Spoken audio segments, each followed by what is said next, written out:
Hello, everybody, and welcome to City States of Klovisa, _:, The God War, featuring our Discovery team. Say hi, Discovery team. Hi, Hi, Discovery team. Fuck you. There he is. Thanks, Eric. Guys, we're in Hephaestus's Tower, and unlike all other games where I make you guys do a recap for 10 minutes, we're going to ignore the recap and go straight into the game. So, it is sometime in 2 months before the raid team currently is right now, and we are going. You all have walked into your own room. Kushim has chosen, or was chosen for, the friend, for the warrior. Who else but Nav has walked into that door? Runt, you saw Thief, you immediately started going. For the vagabond is Yugu, and for the foe is Meager. And with that, I need everybody to wait for me to pull out their tokens so that they can roll for initiative. I'll do it for you. Good on you. If you can do it, that will be fantastic. I don't need to pull out Runt. Wow, There's I rolled Yugu. really bad. Here's Nav. Okay. Oh, I rolled really good. Nice. Can stream see? There, stream can see now. Sorry about that, stream. Ooh, 8. Alright, I'm counting 5. Descending order. Which one sent to the perfect?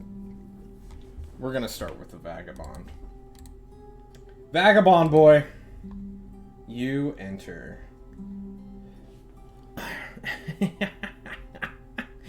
Oh no, vagabond. The evil cackles out. Yeah. Run away! Maybe we are dying here. Yugu, the red-scaled lizard man. Lizard person? We don't know you. What is Yugu? Just give us a reminder. Can you just describe your character? What they're wearing, Yeah. who they are. They are Yugu, come from Mula, someplace up in the north. They wear matching clothes with their red and black scales. Very few. What is the word I'm looking for? Not horns. What do lizards have? Protrusions. Breasts? Yes, crests. It's like one small crest with black lining on it. They don't openly carry weapons and always carry their lyre equipped with them somewhere. Nice. Don't mind me as I reorient your tokens real quick. This is for my sake. John, you okay, buddy? Everyone's Yugu, John. Yugu. Yeah, how is Yugu? Can we get just a quick No. check-in? Oh, I mean, like, his camera was glitching the fuck out. Yeah. Like he was getting hacked. Oh, am He I? has a like blue line across it. Oh wait, I see wasn't that. looking, but I still want to know, what's Yugu thinking about as he stepped through this door that he really didn't want to go into? Oh god. Your camera is frozen. Oh, is it? Should I... Uh-oh. It's pretty cool. Oh, Classic. Turn it off and turn it back on again. Great way to start out the night. It's fine. Good news is if your camera goes out, you're still in the same place. it's been 1 week. Doo-doo-doo. You talk to me. Hello. Am I here? Am I alive? We hear you, we just don't Uh, see you. Are you running your camera through OBS? I just used the USB. Oh shit. That's super weird. What? Alright, hang on. Let's take a small break, guys. Fine. My bad. My bad.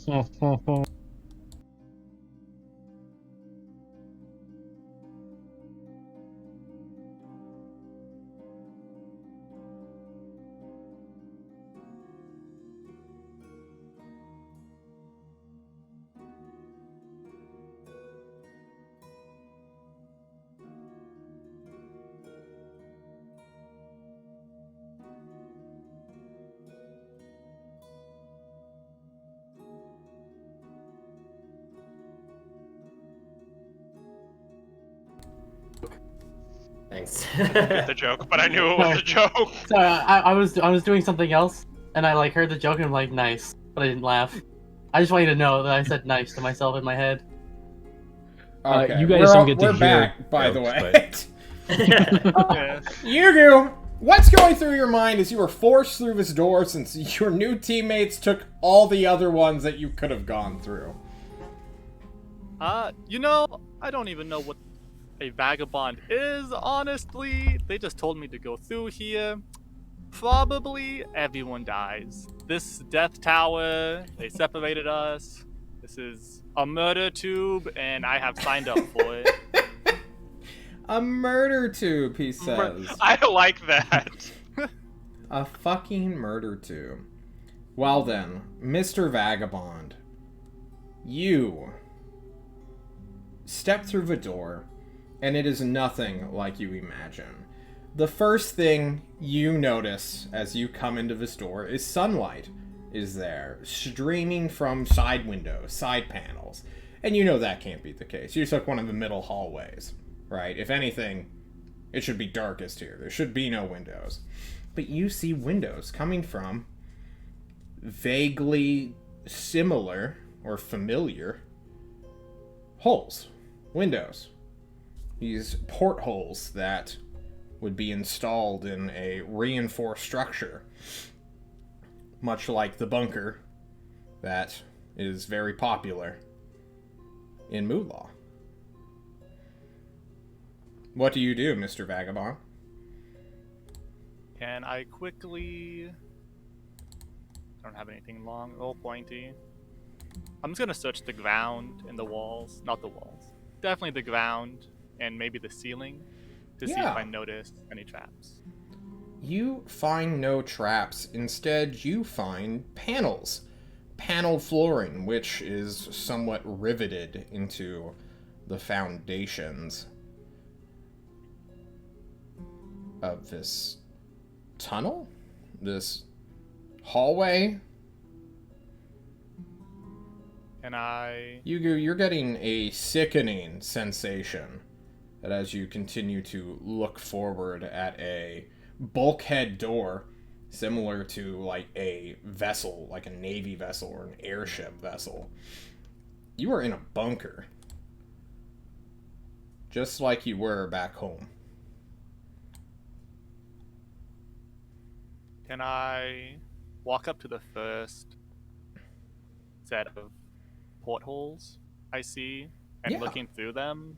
Is it daylight or like outside? Yeah, it's sunny. You see pasture lands, tall fields filled with just grass where cattle would graze.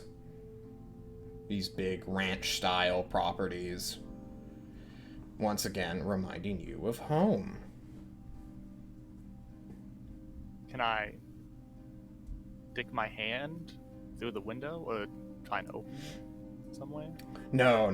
These are all pressurized, highly sealed, super reinforced, kind of riveted windows. Bulletproof glass that could likely survive a light bombardment.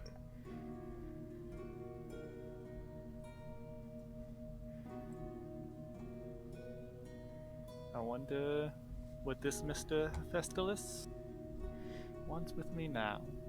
As you say those words or think those words, we have to go to Nav, as it becomes his turn in the initiative order. Mr. Nav! Navajaheater. Navjaheater. Where are you, Eric? You're out of dystopia land. Oh my god. Yeah. I literally ran back from the kitchen. Mr. Nav, you walk into an arena. It is immediately identifiable to you. You have been in one such place or a location similar to this sometime in your life to prove that you were the strongest, even though you're the physically weakest fighter around. Let's be real. What's your strength? Like 12, 11? Baby 14, strength. excuse you? Now it's 14. Shut up. Doesn't matter. That's not what you asked. A 12 strength fighter has entered the arena. And as calls are being hooted and hollered, a echoing chorus of voices cheering on for the competitors. You look at a entity wreathed in shadows. Nav, what do you do? I bring out my pickaxe, obviously. Your pickaxe is already out. You've been waiting for this moment. You're all geared up. Excellent. You're ready to go.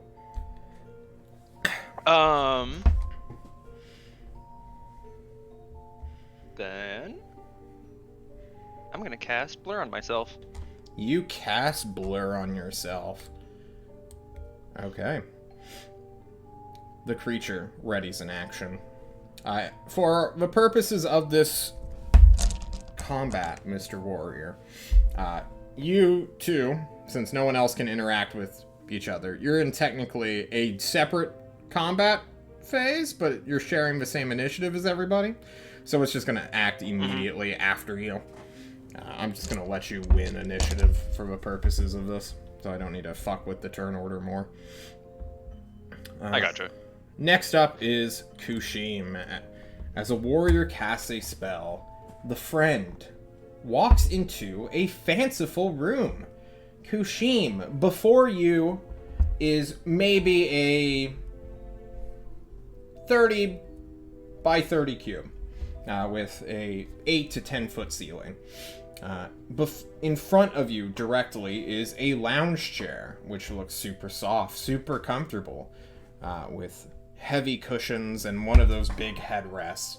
And in front of that, hovering in the air, are 3 glass hexagons. What do you do, Kushim?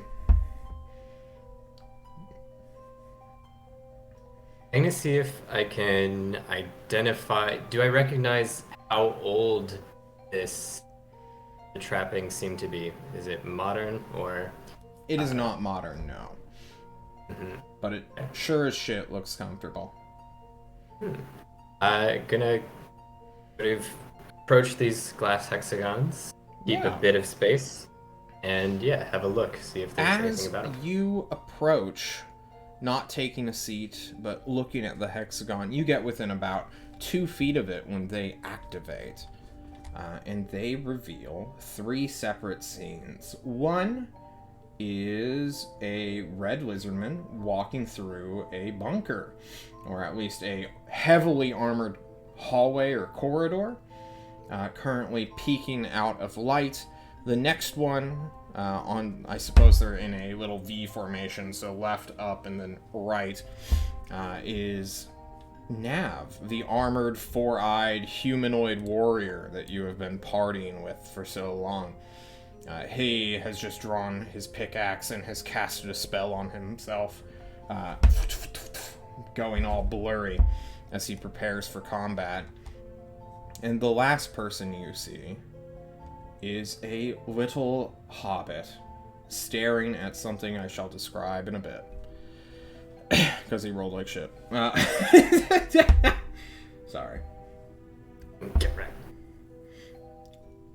Any immediate actions, Kushim? I want to touch the hexagon with Yugu. You touch it with Yugu. As you hit the screen, you hear a voice call out to you. Somewhat devoid of emotion. Kind of similar to how you speak in a way. Where it's like lacking that intrinsic or immediate emotion that we are all so familiar with the lesser insectoid races amongst us. Hey. Sorry. It calls out to you. To complete this room, one must use both buttons. One shall make things harder, the other easier. Make your choice and become my friend. And as you turn around and look at the armchair, I suppose like a tiny console will just come out of the right arm. But before you interact with that, we go to Marvel. Mr. Meager Okay. himself. You, the foe, enter a massive chamber, an arsenal, if you will, filled with so many different kinds of things. You see pedestals of busts, of people. You see portraits hanging on walls or on large wooden poles. You look at pictures of family trees, each one different and complex. You see life-size statues of creatures, of monsters, of terrible entities from ages past or from the harshest recesses of an artist's mind. And you see a pathway beginning to light up, showing you the way deeper into this massive warehouse from Indiana Jones level of space. What do you do, Meager?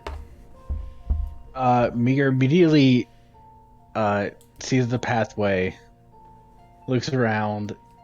This is a warehouse of some kind. Shrink as small as he can and like skid along the middle of the pathway, like sideways, to reduce like the amount of. Because he just wants to stay away from these things as much as possible. So you're crab walking down the hallway. Yeah, with like hands up.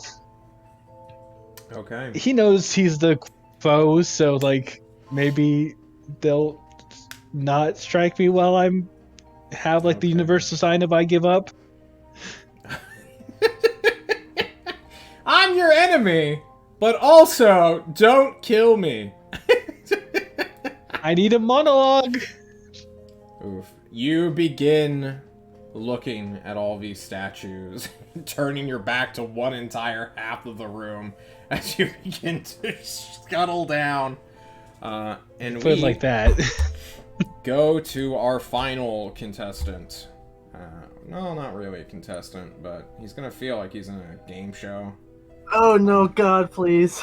Please, no. I fucking hate game shows, dude. Runt. You enter the room, the door closes behind you, and as you turn around, trying to be the sneaky little rat you are, trying to keep that door open to give yourself an escape, it just closes harshly. And you look at it, you look for a handle, it is just brick wall behind you. You just got Diagon Alley'd, little hobbit. But before you, in the darkness, a light comes on. Do you have do you have the Reeboks that are glowing light thanks to Yugu? I have the Skechers, yeah. Okay, so you're not in dark no matter what. Perfect. As Eric fades from existence into his background. Oh my god.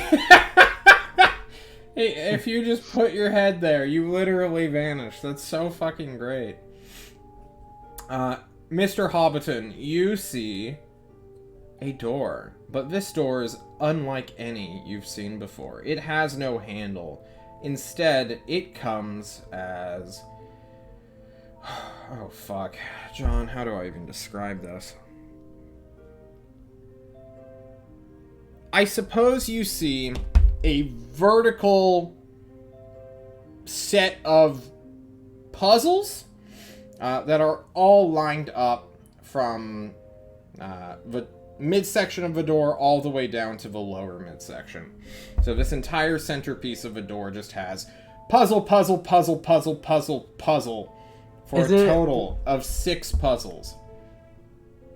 Is it like that thing at like a playground where like you can spin the things and you're trying to match them? You know, that's very similar to how it feels like, Runt.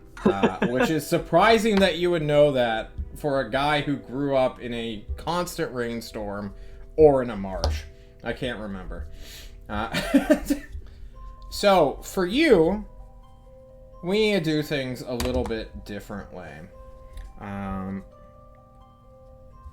Actually, no. I'm just going to give you all of the puzzles right here, right now. So I hope you're concentrating. Oh, hang on. Give me a second. I need to write all this down. Fuck. Okay. Let me get my Word document open. Yeah. Okay, go ahead. Okay. So the first thing that you see, so at the very top are four grooves. Okay?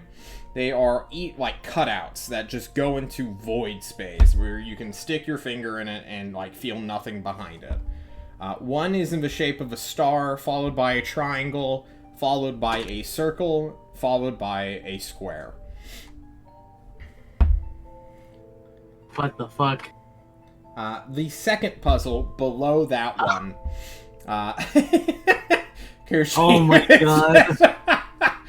Fuck, dude. Alright, Mr. Thief. Come on, you chose this room. Don't get mad now. You see a maze. A squiggly line metal wire maze. But nothing within the pullet or the wire itself. It's super weird and super sketchy. It's just a mishmash of like chicken wire to you. Below that is a puzzle cube that is currently on a string.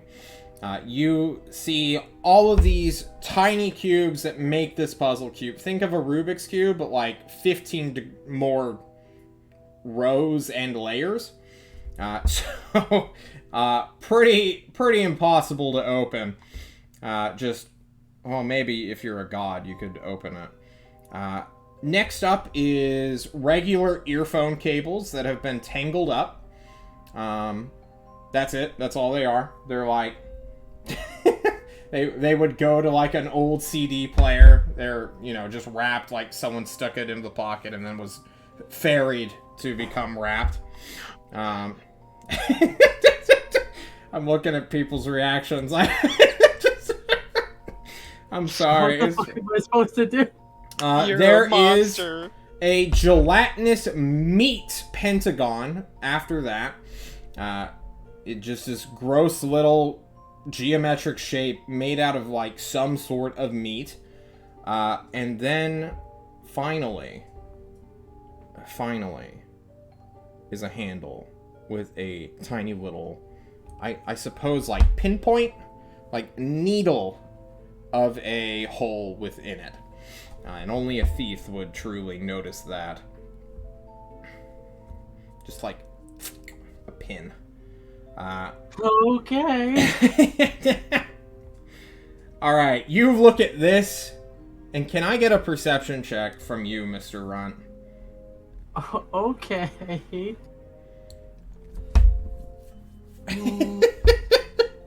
Why do half these remind me of like children's toys? Like one of those put the peg in the round hole. Okay, what you hear, For the first Runt, one. above you is a very familiar sound of water hitting stone. And as you begin to feel that a timer has begun, Yugu, we go back to you. You're back in the hallway, and everybody, I've given you your things. I'm really hoping you're focusing on what you're doing next rather than getting sucked up into this narrative. Yugu, what are you doing? Is there multiple of those of portholes? Just on the left wall. Light streams in from left to right. I'm gonna walk down the hallway and just peer through everyone to make sure it's like consistent and I'm actually moving, or if it's just like a still image, I guess. Yes, it is the same. Well, it's not like the same perspective, but it's the same like outside. Okay. So as you move forward, you're in a different spot. But And this sealed door in front of me, yeah, does it look does it look magical? I no, guess. but you see the little bulkhead or the little handle that would open it. This would clearly keep out some sort of gas or water, and on either side one could open it. Can I put my head up to it and see if I hear anything on the other side? Yeah, give me a perception check. This is your action for this turn. Ugh. You do not hear anything. But you have an object interaction if you'd like to use that.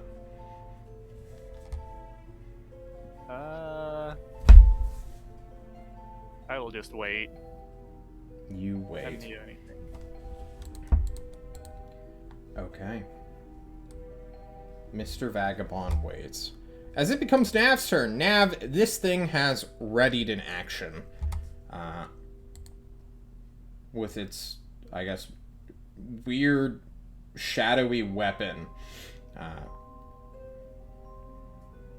Can't even really... I mean, it's like a one-handed weapon, but it's not like a... so, you know, it's just like ready to go. What Right. do you do, Nav?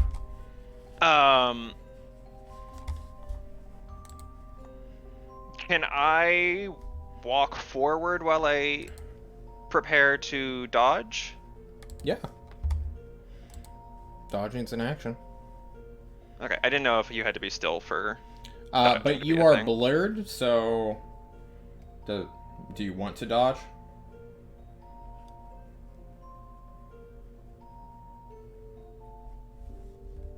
Yeah, Okay. yeah, but I'll walk up to it. You walk up to it.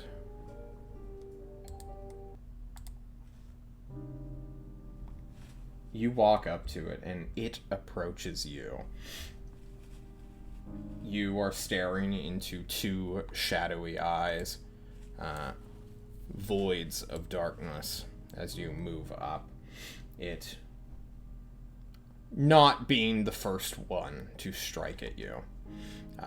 But you dodge, you've moved, you've got a bonus action. Anything else, Nav?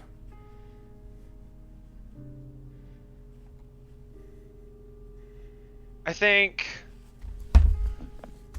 Oh, I will extend my hand out to, like, shake its hand.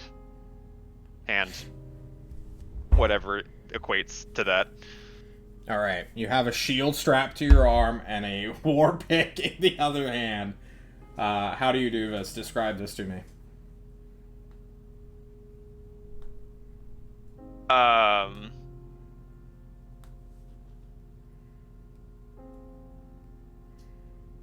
If my... I mean, is the shield strapped to my arm, or is it in my hand? It's strapped to your arm, and part of that is it is within your hand. It's not like wrist and then forearm, right? It's like Right. palm and then Like, here, yeah. down. Because otherwise, like, someone could push it and then you have no control over it at all. That'd be the worst He'll shield do ever. like an awkward little like shuffle where he brings this arm like this part of his body in a little bit, and so he just kind of is like,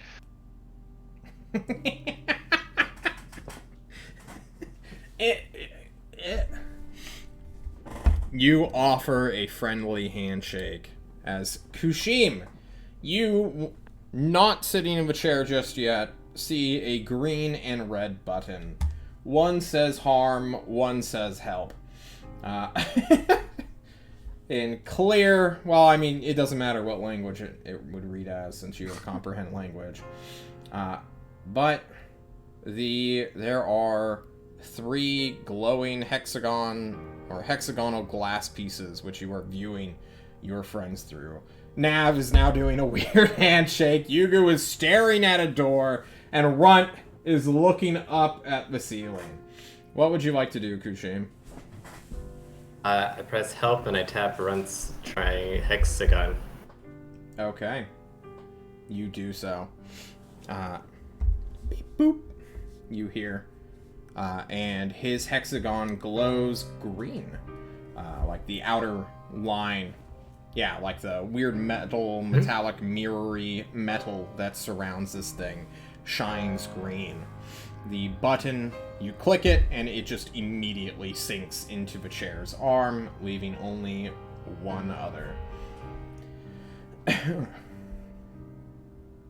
Anything else, Kushi?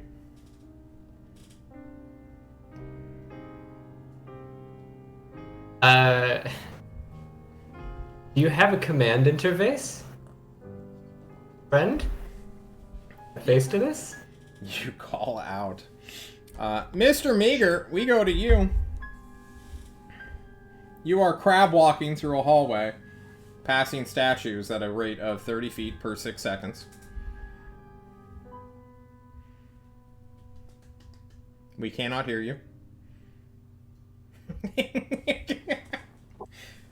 Yeah, while I'm doing that, could I, like, see one side of the room and, like, look for maybe anything that reminds me of maybe demons? Because I remember him telling something about I who summoned the enemy, and mainly it's him summoning demons, which he showed something that he could summon while we were being shown his past.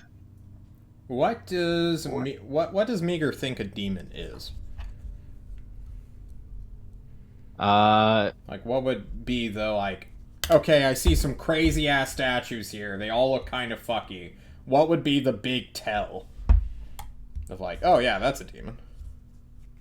The creepy smile and the eyes that stare right through you. And kind of like face of like his demons, of which someone who's confident in hurting another person. I see. Give me an insight check of all the statues before you. As I crab walk.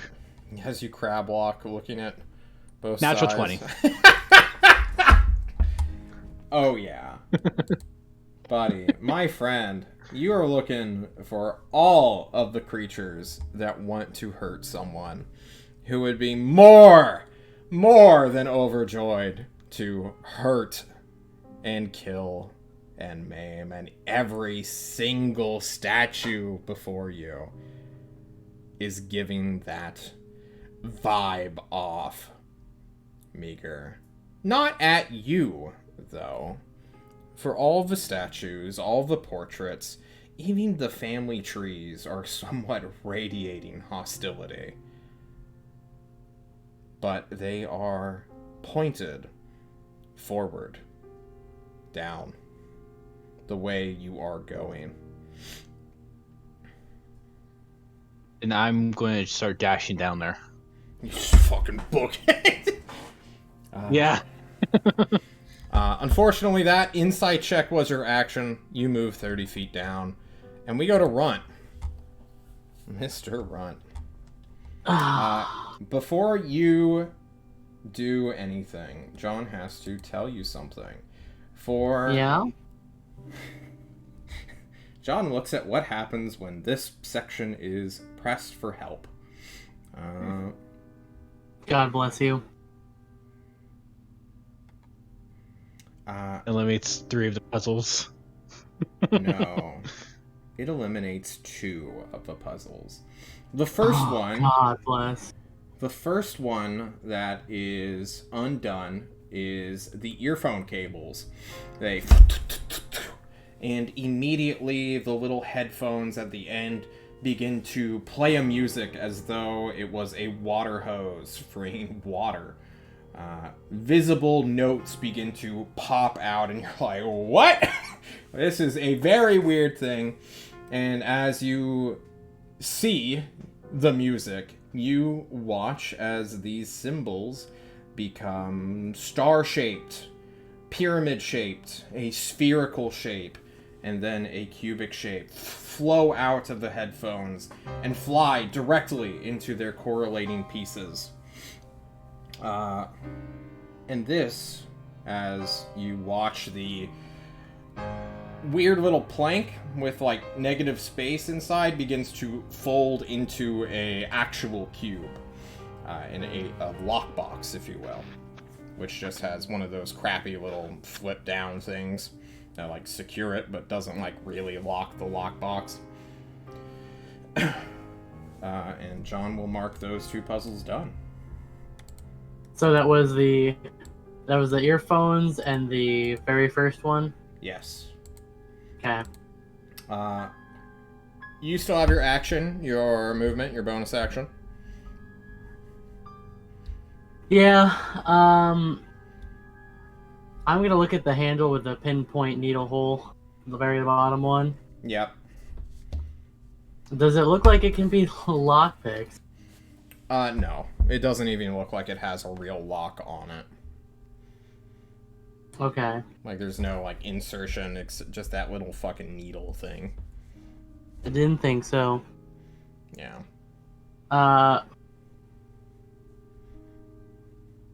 God fucking damn. I'm gonna poke the gelatinous meat pentagon and see what happens when I just poke it. It undulates. Kind of. Have you ever seen the movie Kung Pao? Yeah. Yes. You know how, like, that guy got punched through the stomach and then it's just this jiggling thing of meat? Yeah, it's the same exact thing. It's really gross. That was your free item interaction.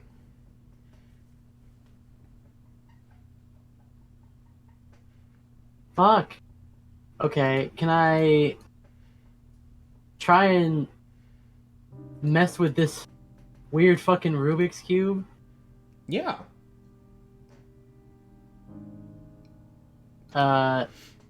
You can spend 6 seconds just fucking with it. There's, you know... Can I perhaps 13 rows on each side with like 13 little use cubes. my fast hands to try and make quick work of this Rubik's Cube? Yes, give me your best intelligence check. Okay. Don't roll 1 and then a 20. I'm gonna be so mad. Does that mean I can use anything that's an intelligence check, or...? No, just a straight intelligence check. Oh, damn. Really hoping to get that Arcana check? Okay. 12. You look at this thing, and you don't even know where to begin with it. But that was your bonus action. You still have an action left, or I can end your turn in attack mode. No. God. I don't know what to do with any of these. I guess I will look at the wire. Can you describe the wire again to me? It is a mess of chicken wire. Above it now is the box that has sort of just been folded into existence. But this thing is just a fucking line maze. There's clearly a start to it since it has like a line or just a wire that sticks out abruptly. And then there is a clear ending point as well. That literally just says, "You did it," in tiny words. But that is it for you right now as we rush it back to Yugu. Yugu! You don't hear anything. There is a door here. I'll There's just a try and door. open it. I'll pull at the bulkhead. You pull it open. It opens immediately. There's your free item interaction. As you open it, you reveal a terribly familiar room. It is your house's kitchen. And in front of it, or surrounding the big table where you all used to eat dinner, who do we see, Yugu? Who is your family? Depends on what you mean by family, but definitely you would see clan leader there. Probably my what is the word I used? I guess just teacher, the one who taught me how to play. Father, mother. Trying to think of who else I can remember off the top of my head. Maybe, well, definitely a couple other families. It is a large group. Cousins, nieces, nephews, uncles, aunts. At least another household. Okay. At least another household of people. Okay. You look at the... They're not petrified, but they aren't moving either. It's like they're all frozen in time surrounding this table.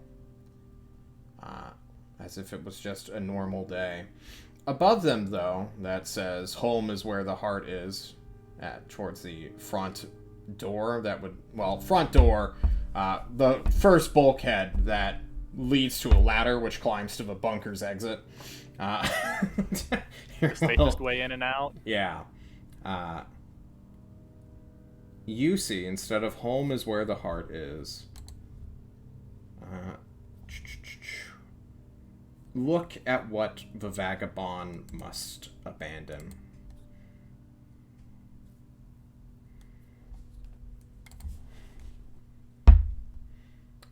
What do, Yugu? You still have movement and an action. And I just speak into the room. Mr. Hephaestus, I do not know exactly how you see these things or know these things. I would like it if you would leave my head, please. There is Yes. no response.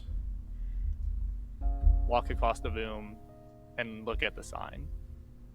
For now, I know I can't Yeah. do anything with it, but just stare at it. You stare at the sign, look at what the vagabond must abandon. Glancing to your family members, we go back to Nav, who offered a nice little handshake to the silhouette of shadows.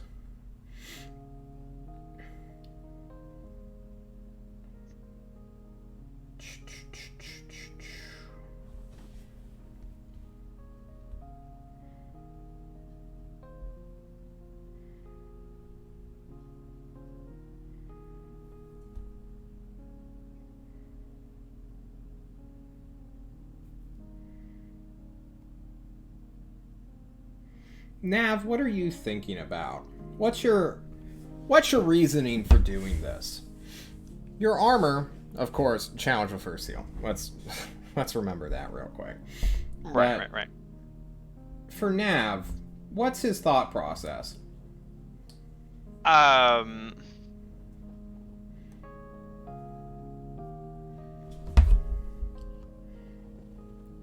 Well, first of all, he's not.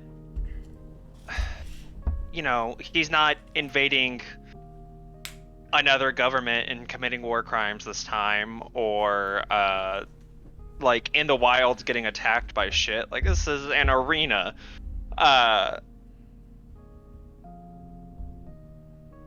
So, a sense of sportsmanship, I guess, would be the closest thing I could say.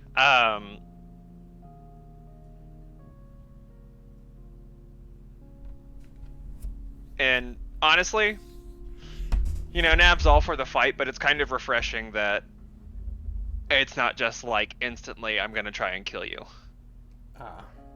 And it doesn't cost him anything to offer his sportsmanship. Respect? Yeah. Okay.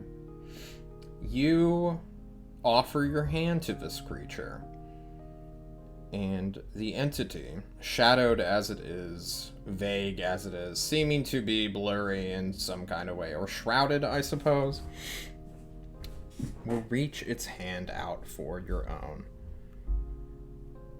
And for the briefest of moments, you see a humanoid, a creature of not malicious expression, but neither warmth, I suppose. We're here for business. You both know why you're here. Yeah. And as that shadowy, sunken lack of a face to make this entire thing way easier fades, you see a adult male, late 20s, early 30s. Kind of. John has to look at his character's description one more time. I'm so sorry.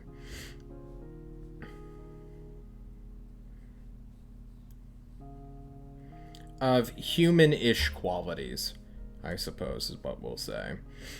Pale skin, but likely from the lack of sun. This shadowy creature nods its head. And what do you do as it reciprocates? I'm gonna pull my hand back, like, shrug the shoulders, take a battle stance, and start swinging. Swing away. It's ready for you.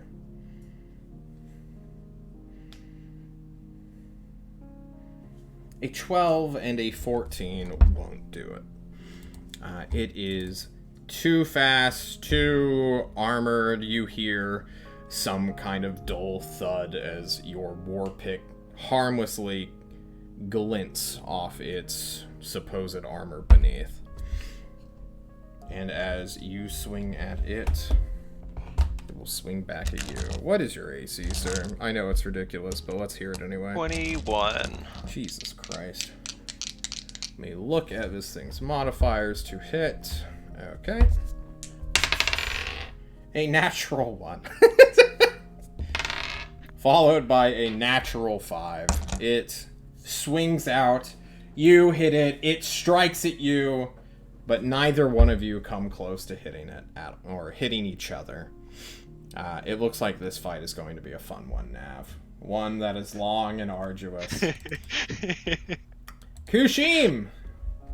We come back to you. There is a button that says help and harm. No, wait, just harm now. For you chose to help Runt. Yep. Didn't get any response from the voice? Or No. Didn't get any response? Alright. Kushim is going to examine both panels with an intent to see who seems like they're doing worse or having a harder time. Oh, we lost Meager. No, he just walked up. Oh. I thought that was He, like, his put finger. something in front of his camera. Okay. Sorry. Well, you see all that has been described thus far, Kushim. So you tell me who's doing worse. Who's doing better? Yeah. Well, then I do have a question, though.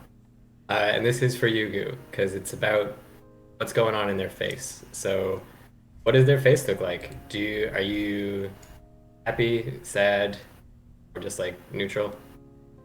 Afraid? Definitely more afraid, right? I see my home, my people, sign telling me I'm gonna leave them. I guess nervous is probably better than afraid, right? How obvious do you think your face is? Right. For a lizard person, probably like 4 or 5 out of 10. Okay, Okay. so not very obvious. Kushim is pretty oblivious. How do you feel about me rolling for it? Because I feel like I want to roll to see if Kushim can make this leap of empathy. Something he's not very good at.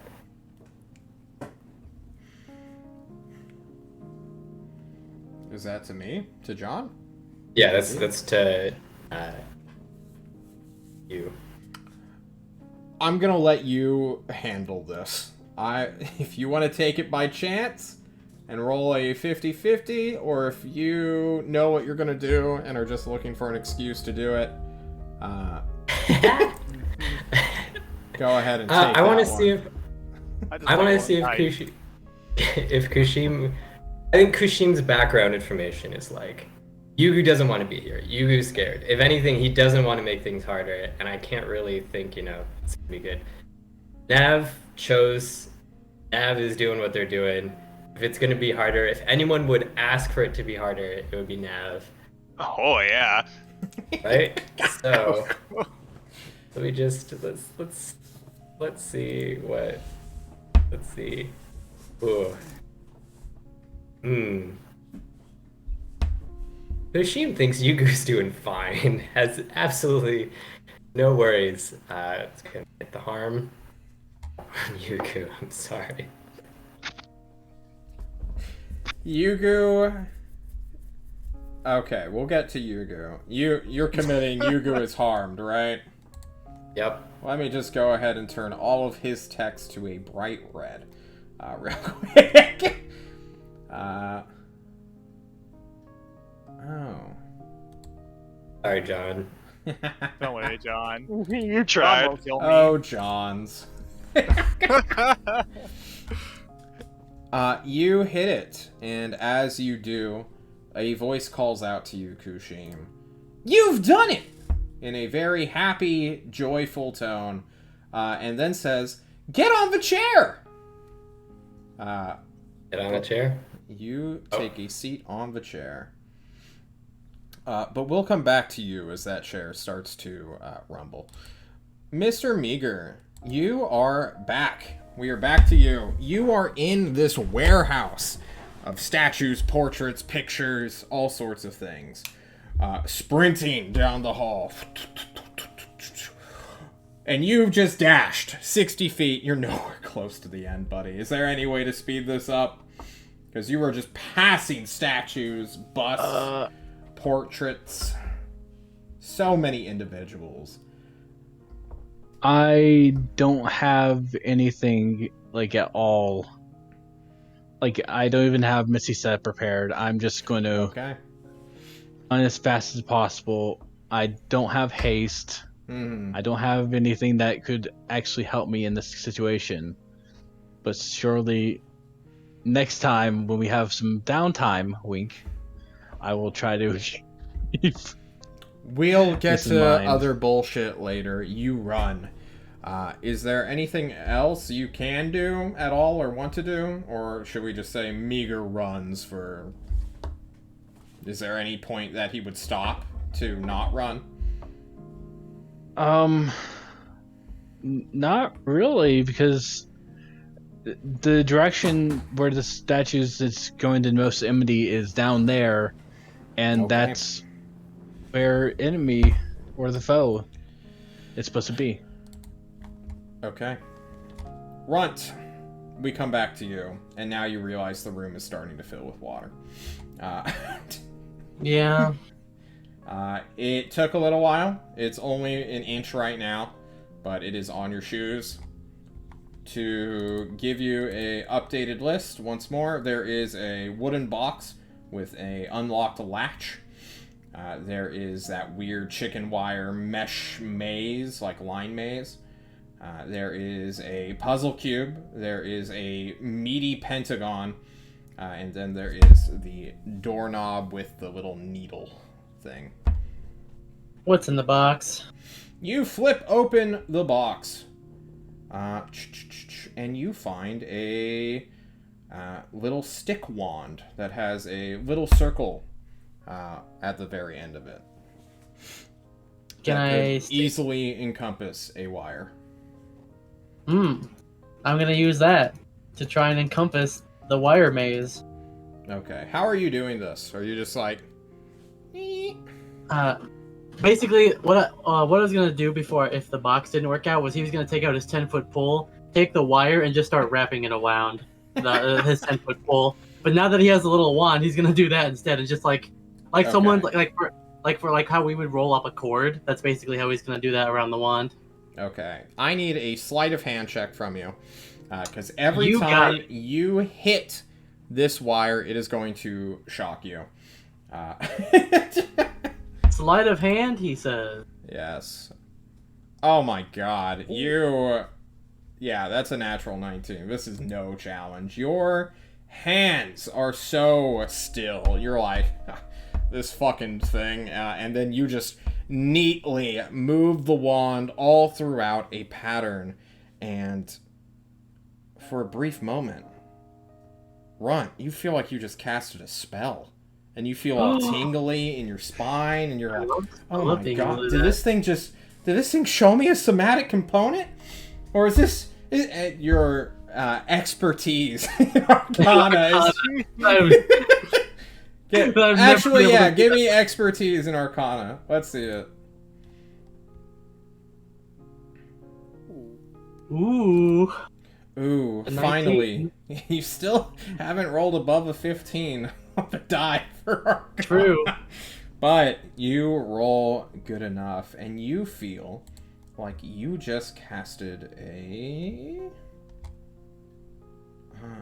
evocation spell. And what did this do? This reveals behind you, kind of in the pool of water, maybe a step or two away, a big chunky hammer that could easily break apart something made out of wood, or, you know, something that has a lot of cubes in it. But as we wait until next turn, we go back to Yugu. Yugu, you look at your family. You plead for Hephaestus to get out of your mind. What do you do as you look at this sign? Oh, wait, no, you got picked for the harder one. Hang on. Harmed. Hang on. Never mind. We need to change the music right now. This was all soft and calm and nice. We need something foreboding. Do we have any clown music? Ba da da da da da da da. Where's my clown music? Because you are about to meet your favorite friend. Here we go. Mr. Vagabond, you are looking at your family, and they all look at you, Yugu. Their once still forms twist. Their bodies begin to move towards you in an aggressive manner, Yugu. They seem to be creating some kind of high-pitched screeching noise that is very disturbing. Oh my god, you think to yourself immediately, these things just screech at you for abandoning them, for leaving them to go on adventures halfway across the world. How dare you, Yugu? What do you do as all of the people closest to you, all the people back home, begin to creep closer? Oh man, I can't do this. Are they in melee range of me already? Not just yet. You were standing beside the door which led to the ladder outside. But they will be soon. Yeah. Please, no one be fast. I will not hurt you. And I'll just climb up the ladder, dash to go farther. Okay. Who is the closest one to Yugu? Like, who's Yugu's favorite person? Who knows him the best?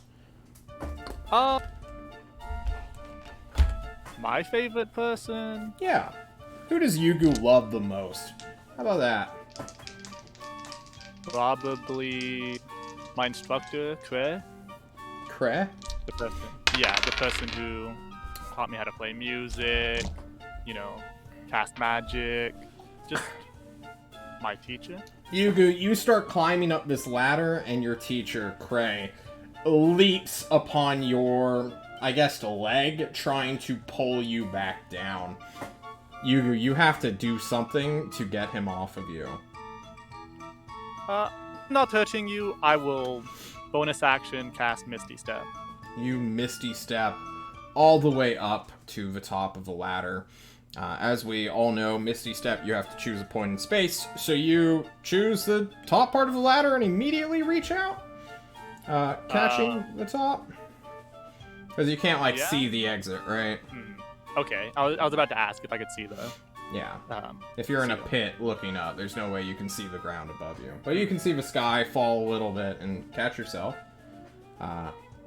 Kimmy, I don't know, fucking acrobatics or something to catch onto the end and not fall a little bit. Easy. You catch yourself, hit your knee hard on like the top rung of this ladder, but you are now outside. Having abandoned your family and friends, you... What do you see now? You do not see the meat circus, no. That's not you. Oh. You. Where are you, Vagabond? Oh, yeah, it's all the red text. Yeah, everything that is now angry. Instead, no more clown music. We're back to, Burning Village? Where are you, Burning Village? Wait a minute. Mr. Yugu. Or, I don't know what the fuck you are. But, where's my Burning Village? There's zombies, there's sleeping dragons. No Burning Village. Welcome to hell. Why don't we do welcome to hell? Before you, Vagabond. Is the music playing? The music is playing. It just takes a little bit to build up. Is a terrible, desolate wasteland of the plains of Moolah. Oh no, you think. For there are 2 buildings in front of you. Mr. Vagabond, you say to yourself, your voice echoing in your own mind. Suddenly find a flint and steel in one hand and an unlit torch in the other. There are 2 buildings before you. One says Moolah. What? Hang on. It's a libertarian hellscape. What would Moolah call their orphanage, guys? Who wants to make some lore?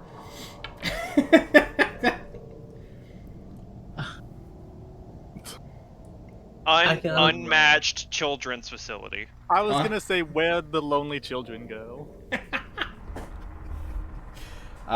Do not violate NAP structure. The Unwanted Foundation. Free range toddlers for sale.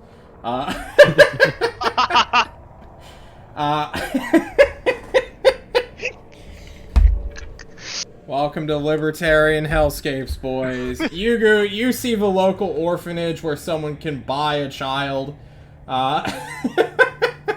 so that they can be reinvested in for the rest of your family or society. And to your right, what would Jonathan, also known as Kushim, I want you to name me the old folks' home of Moolah. What would a libertarian worst form of libertarianism? What would that look like as an old folks' home?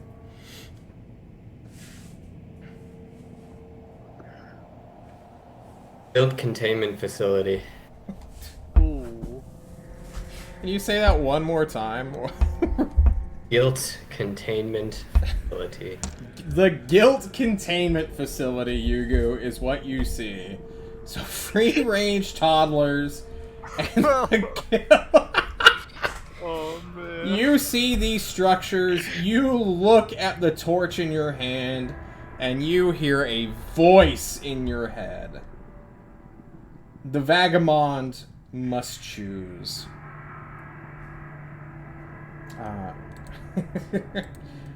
For all vagabonds act the same. And as Yugu contemplates, we're gonna go to Nav, who's enjoying his fight, who has a fun time. What are you doing, Mr. Nav, as you fight this creature? We're swinging and swinging and swinging. Cool. You swing. Except only twice, because twice that's all I can do. Every 3 seconds. 25's hit, though. Oh my god. Oh, there's Burning Village. Here we go. I will say, Welcome to Hell really, went with the tone, though. And, the music was rising in all of the right spots. You strike at this creature for 6, and then 4, and then 5, and then 4. Are there any Eldritch Smites going on as I track this guy's damage? No, not yet. Is there a reason why not? Out of curiosity? I mean, just... I only got 1 in me, you know. Oh, okay. Cool. Yeah, I'm a one and done kind of guy. Okay, 19 damage has been How do you dealt. get 2 pumps? And this creature. Okay. Okay. I heard that. Yeah, I was wondering, but I wasn't gonna say it again. Ooh, that's a What was hit. it? What? Your AC's 21? That just barely hits you. Okay. Oh my god. Did you roll twice? Because it's at disadvantage. Why are they at disadvantage? Oh, blur. Blur. Oh, blur. Nice. Or is then it that those- I have advantage or they're at disadvantage? Blur I mean, is you doesn't matter. are protected. Any creature has disadvantage, yeah. Can you... Where is it? I can redo it. Okay.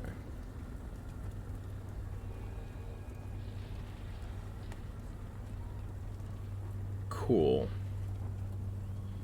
I think I fucked up. I think you're at disadvantage too, is the thing. What Shadow of Moil? Is that you have disadvantage? I hate just ruining spells for you guys.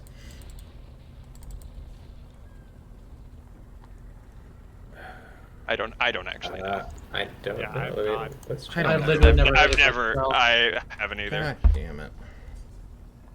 You get resistance to radiant damage. Shadows turn into Yes. darkness whenever a creature hits you. I think then- you both missed this turn, unironically. So, Does Devil Sight not do anything for me? I don't think it does, unless shadowy fire is dark, magical dark. You can see normally in darkness both magical and non-magical to a distance of 120. Let me look at Shadow of Moil real quick. Flame-like shadows wreathe your body until the spend ends, causing you to become heavily obscured to others. This is not like a darkness spell, though it does turn the shadows turn dim light within 10 feet of you into darkness, which ignores. Oof. Okay. heavily obscured is +5 to AC. For range. Oh, that's no. just disadvantage. No. It's just disadvantage. Yeah, it's like darkness rules. It's stupid mechanics. You you both just swing at each other, I guess. Oh no. Clouds fighting each other. Yeah, they're just fucking going at it. It's an anime fight. Nobody can hit each other. Yeah. You can't see anything either. It's like someone's attacking, then somebody parries, and then somebody parries the parry, and then you parry Yeah. the parry the parry. Yeah, and then you guys just start like trading places behind you. You're like nothing. And, just fucking Personnel tele- kid. No personnel kid. Kushim, Back. we're gonna go back to you. Kushim, the chair starts to descend into darkness. And that's it. That's all we're doing with Kushim, as he has succeeded his room. Congratulations, Kushim. You are the Wow. first to win. Easy peasy, lemon squeezy. I have taken Kushim out of initiative order, as we go to Meager, who runs. Who fucking runs? Meager, you are halfway across the room at 260 feet. Or something akin to that? Yeah. Okay. So you're... So The end is kind of in sight, but there's still so much bullshit in your way. You can't see what exactly you're aiming for here, but you're running down the path. Is there anything else you'd like to do?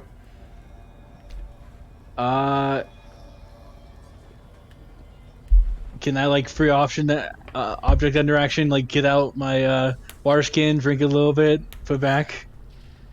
You're gonna run full sprint and drink? Or like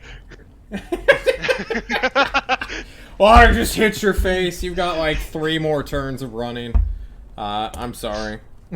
It's way too much exercise for a wizard. Run! Okay. The water is I'm at gonna your take- ankles, if not your knees.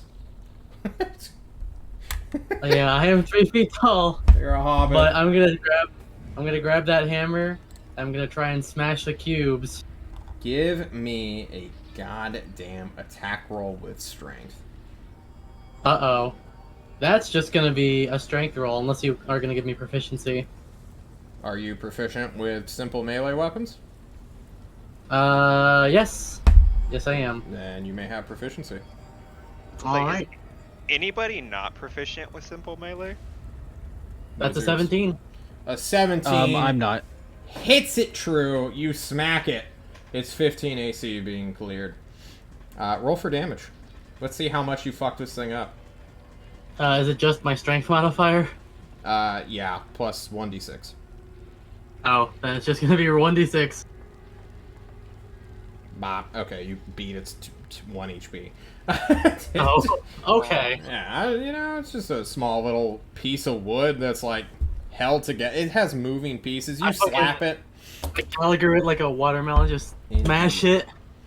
As you break it apart, you hear as these wooden cubes and rubble you make scatter in the water below you. You hear the sound of metal hitting stone, and look down and see something glittering in the water. You would not I'm free. gonna pick it up with my fast hands. You fast hands it. And look at it. Run, it's a scalpel. John will mark these off. And you know what? He's going to turn them red too, since he knows how to do that. Alright, that was Runt's turn. Are we really back at Yugu already? Yugu? I'm moving. The Guilt Containment Facility, or the Free-Range Toddlers. Look at what you must burn down, Yugu. Which one shall you do? Well, is there windows anywhere? Do both buildings look abandoned, basically? Yeah, they do.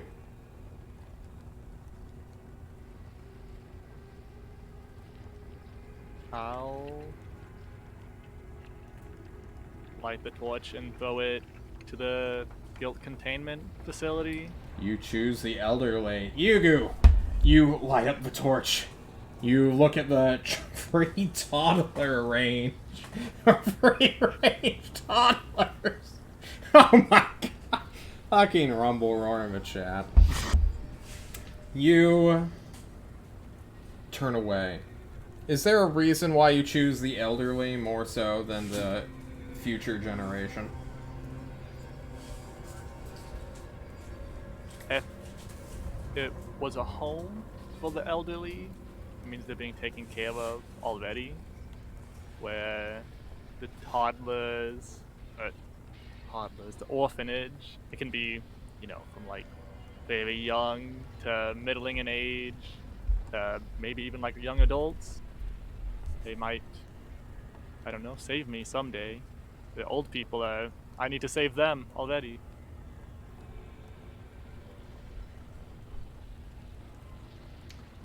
You move.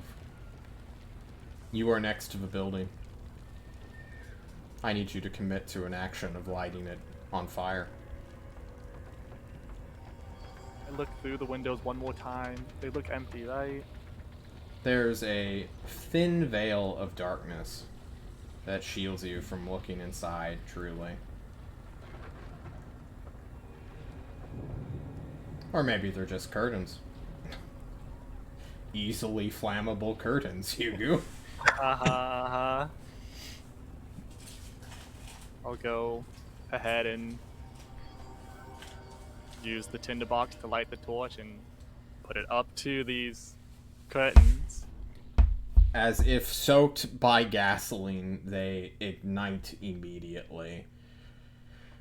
You throw the torch in, or the heat surprises you, you drop the torch. and immediately watch as the fire spreads. The building conflagrates like a matchbox. You take a step back as you begin to hear the wailing screams of Grandpa's aged people. Good old Grandpa, Grandma, the clan's elderly. These old folks without children coming to take care of them, not living with their families. They required the charity of others as well as the services provided by this facility that you are now burning down. And their wails stab into your heart as you, in a symbolic way, destroy what may come of you someday. But as the fires create new light to your right, away from the orphanage, is a path that you can now clearly see.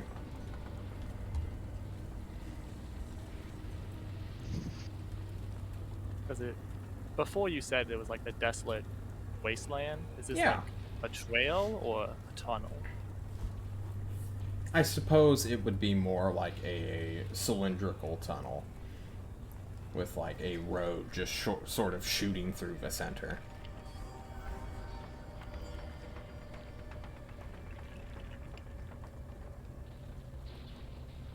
I really do not like you, Mr. Faceless. I'm glad you are dead, honestly. And I'll slowly walk down the hall. You walk down the hall, the echoing screams of those you have committed to burn, chasing after you. As we go back to Nav, who swings! Yeah, Is there anything else you'd like to do other than just swing? As you both roll at disadvantage to hit one another. Not. I don't think so. Most of my shit is meant to make me swing good. Okay. Nope. That was a natural 20, but it got turned into a 9. Which, its modifier does not clear 21 AC. This is the third round you guys have been swinging at each other. For 18 seconds straight, you have been going whole hog, striking illusion, striking armor, to no avail.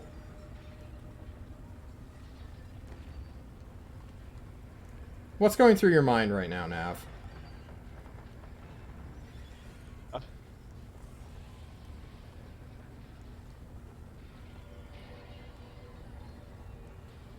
Equal parts like, this is kind of fun. So like, why won't he get hit? I'm sorry, buddy. I just scared the fuck out of my cat. Frustration mixed with the joy of harming an animal's psyche. You fight. Potentially forever.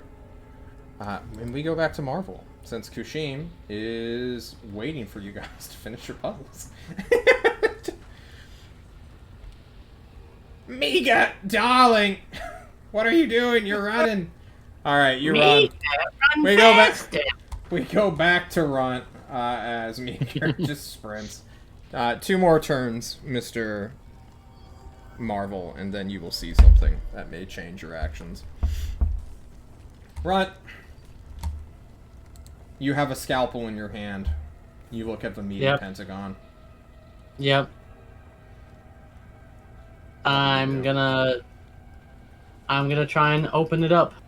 The water stains your thigh/waist into a shorter creature. You begin to cut into it. Give me an anatomy-related skill, why don't you?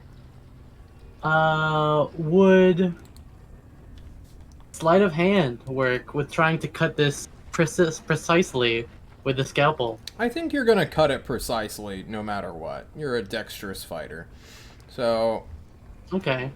what? How do you cut into this? Is this like you're eating a nice fine steak, where you're like choosing bits and making geometric shapes to consume, or are you like dissecting it? This is like a dissection, so maybe medicine. All right. Let's see a But medicine I'm check. terrible with medicine.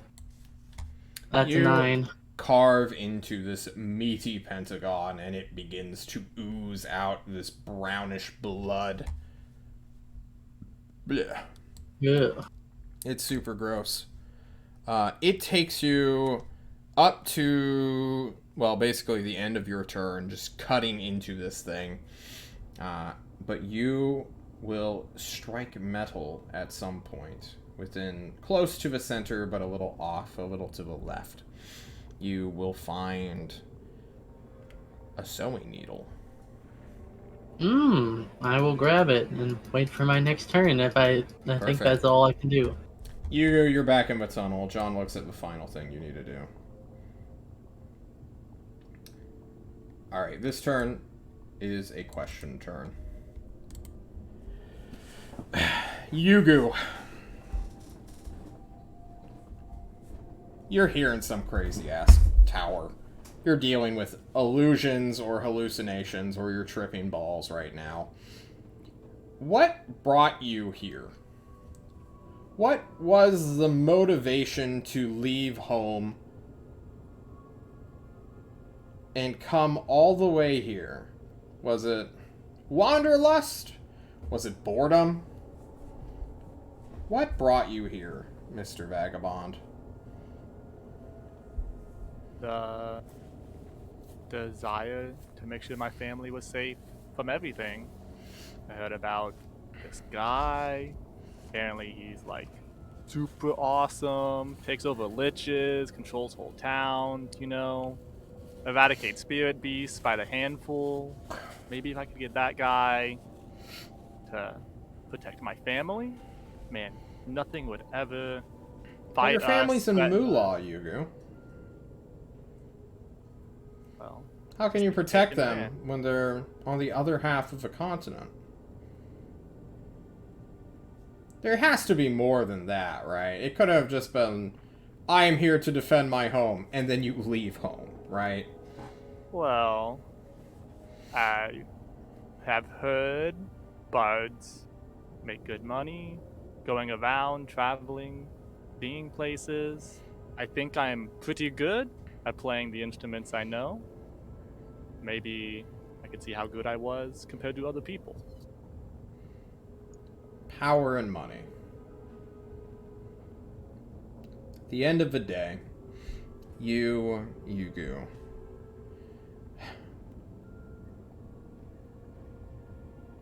think for a moment. In this tunnel that begins to solidify, to twist and turn into that of a keep's door, or keep's hallway, very similar to the Tyrant's Court. Power and money. Is that all Yugu has traveled the world, abandoned his family to see, to obtain? I guess just the experience as well. Living in Moolah, we do not go far from the bunkers, if at all, most days. It does get kind of boring there, honestly. Maybe the tyrant, the seeing the other people. It's just a real good excuse to be not home for a little bit. I see. You come to the last doorway, and as it creaks open upon your arrival, we go back to Nav. Nav, make your attacks if you're making attacks. Helicopter. Oof. If only that didn't get turned into an 11. Alright, here we go. Will he hit you? 13. I don't think it's gonna cut it. 13 and 11. Yay, okay. 8 million years later! This is a math fight, actually. You swing and swing, Nav. It swings back, it parries a blow. Tries to donk you on the head, but you're not actually there. You're blurry. Oh, you're so blurry. Meager, there's one more turn. I'm so sorry. We can't hear you.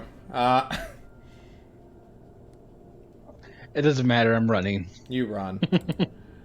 Runt, you have a needle in your hand. I'm gonna put the needle in the needle hole. You put the needle in the needle hole.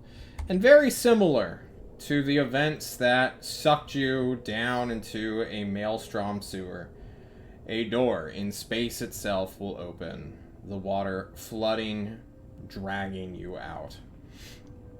Not again, dude. And we remove Runt from the initiative order. Yay! Thank you, Kushim. You probably saved my life. Was that his chest? Nah, you would have got it. You would have got it. Oof. The headphones, easy. Come on. Yeah. Yugu. That was a... We come back to you, Yugu. Inside, you see a terrible scene. And in your hand, you feel cold metal mixed with hot wood. Just tightened around a handle. You look at your hand briefly before being transfixed by this scene before you. You look at the tyrant, your boy, this 19, 20-year-old creature, entity. Person's a stretch in this moment, I suppose. Their face devoid of feelings. Their mask that is an emotionless expression. Looking at, well, the members who cursed you not too long ago, who screamed at you, who yelled, and one tried to cling and drag you back down into the boring bunker which you fled from. He, the tyrant, is holding his long sword, which is rarely ever drawn, but a constant part of his persona's image.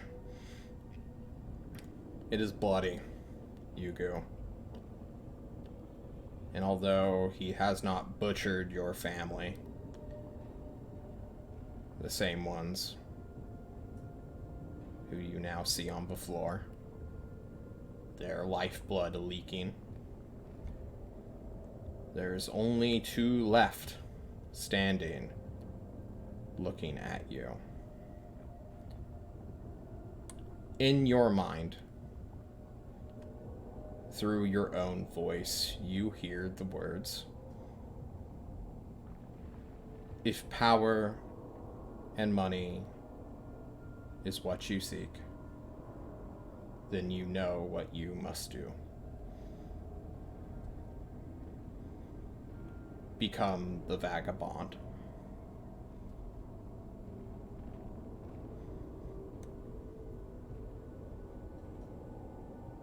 Are they sorry, are they moving? The two family members? Yes. Or do they just look? They are animated. They are moving in lifelike detail. They are no different from the living ones that you have left to come here.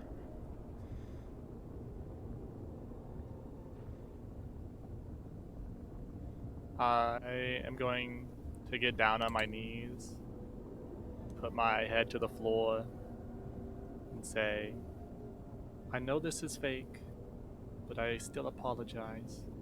I never want to see you. like this.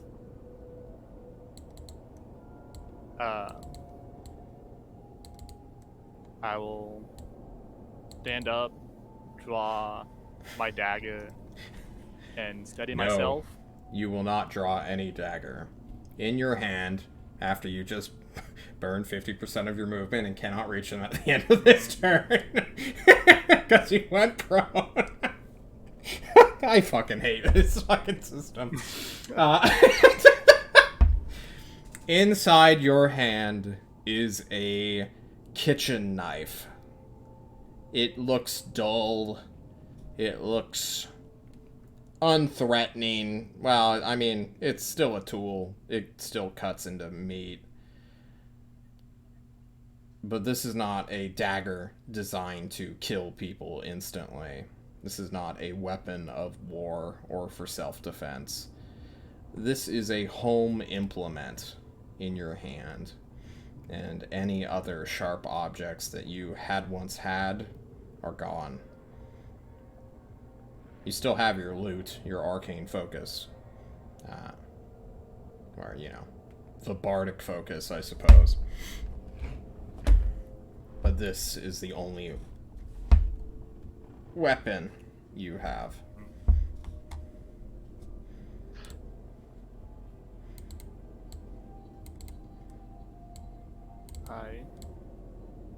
Earlier you said it felt hot.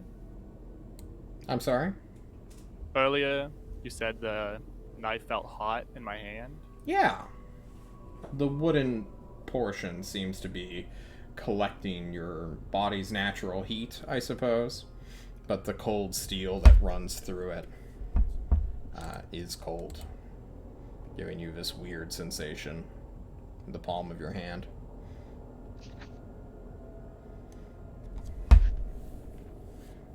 I'm just gonna squeeze the handle harder, maybe even put another hand over it, and see if it gets hotter. You do so. As we go back to Nav! Nav, my buddy! Ah! Nav, my buddy! Nav, my darling! Will you hit this guy? I'm trying. Where both people have 1 hit point now, magically. An 18 and a 15. Oh my god, you're so close. Oh my god. 20 doesn't hit? A He 20 also does has not 21. hit. They both have 21, dude. It's never gonna happen. It's never gonna happen. Mm-mm. John never said they had 21 AC. But you are close. Oh man. Alright, you attack it, Nav. Nope, that's an 8. It wants to swing. And a 10. Nope. Alright. You guys are gonna be here forever. I don't know what to tell you. Oh my god. Okay. Marvel, you run. You run and run. And here, 30 feet away from you, after your initial crab walk followed by your 210 feet of movement, you see... There we go. Just a few feet away are 2 statues, separated and not looking at the forward frontal position that all other statues look like. Behind them is a door. They are slightly elevated on a stepped part of this floor that separates them from the same elevation as the 1,000-fold statues and busts and depictions of bloodlines that are pointed clearly now towards the door behind these 2. One is a man, the other a woman.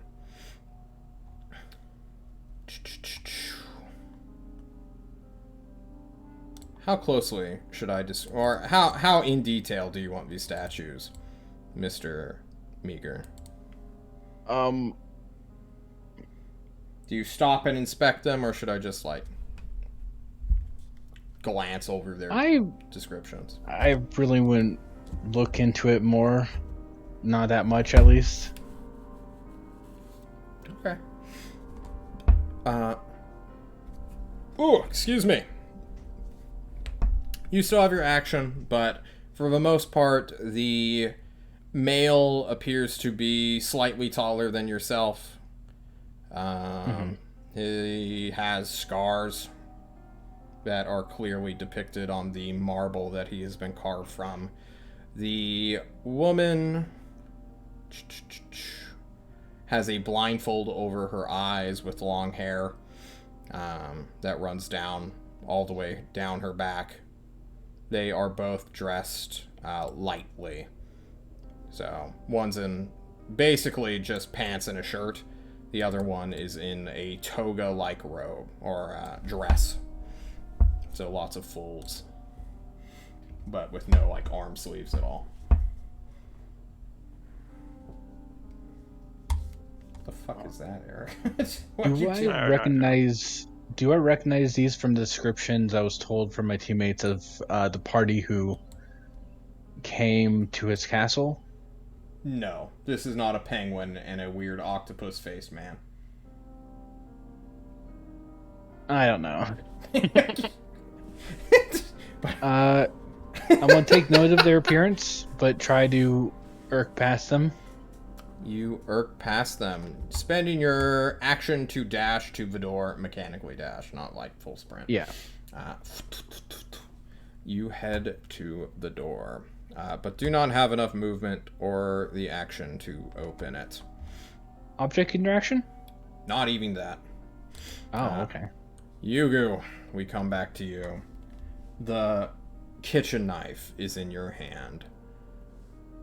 You have the movement to chase these people who are cowering before the idol you have sought to protect them. What do you do? I will run after them. And if I get close enough to attack them, I close my eyes and I'm just gonna start dabbing. Hopefully, not seeing it makes it better. Can you make an attack roll? This will be at disadvantage because you're blinding yourself. Regular dagger is fine for damage? Yeah.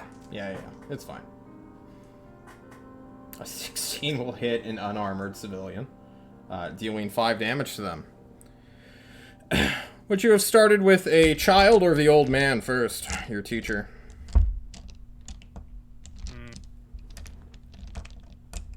Not my teacher. Teacher, not You first. start with a child. They scream at you. Yugu, don't do this! Help me! No. This is fake. You're fake. Nothing's happening. This is fake. Ah! You stab, you plunge the knife into their bodies. Is a D8 good for HP on a child, or should I go lower? I think maybe a D6. I feel like a D4 for a child. Alright, I'll roll their con. Yeah. Maybe they have high con. I was gonna say D4 plus something. 5, They have- 5, 6! Holy shit! This kid has plus 3 HP! Wow. Oh shit. Wait, do lizardmen get any con bonuses? Yeah, they get plus 2, I think. Oh my god. That is a... It has plus 4 HP! Oh my Jesus. god. Where's my D4s? How about I do a D8 divided by 2? I don't know where my D4s are, guys. There's one. Aha. I unironically rolled a 4. Maximum hit points. You stab him for 5, plunging your dagger into its body. They are still alive, screaming in pain and agony. A blood-curdling shriek as the old man attacks you, screaming, Yugu, what are you doing? Trying to grapple you. Can you give me an evasion for a grapple check as I roll a natural 17? I don't know this old man's strength. Oh, but it's gonna beat it, even Well, with a minus yeah. 5. It will beat you.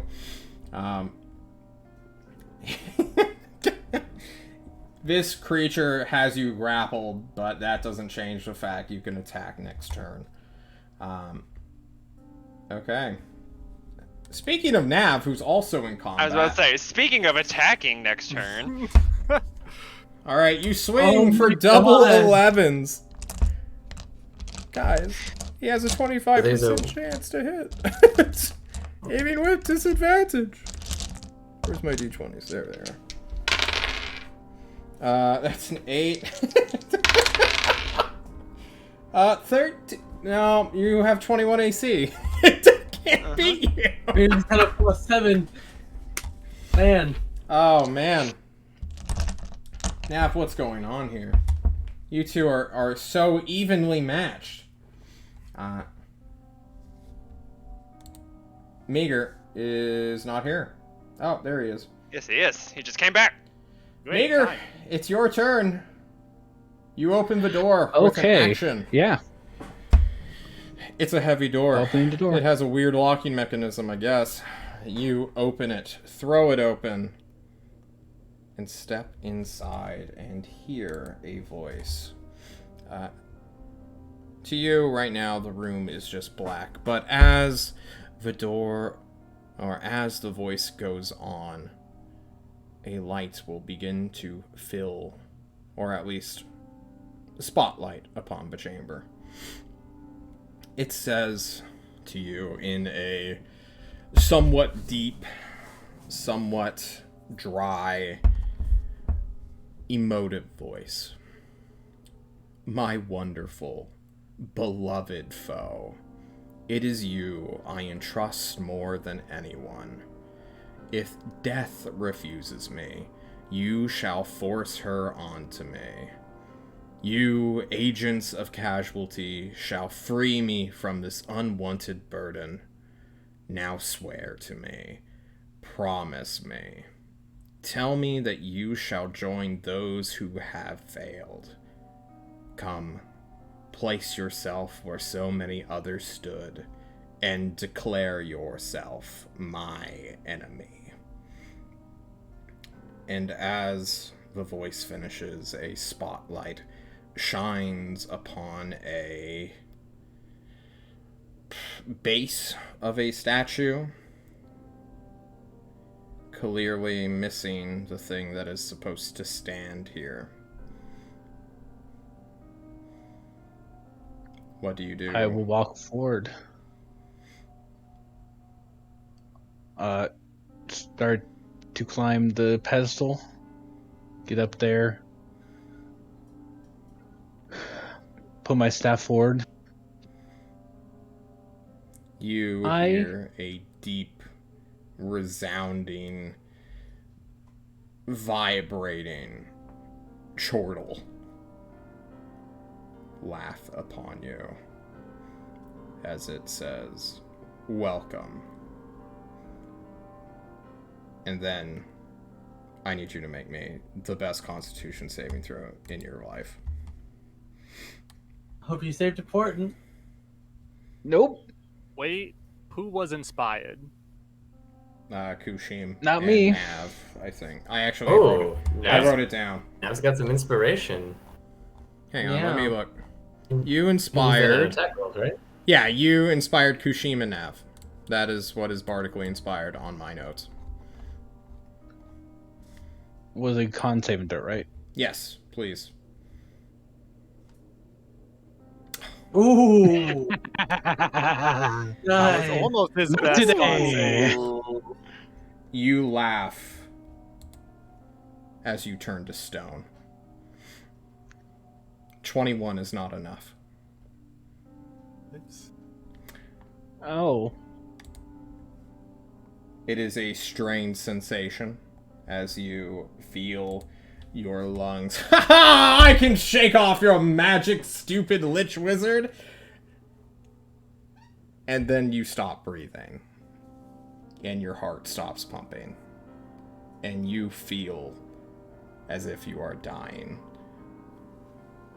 What is the pose you take, Meager?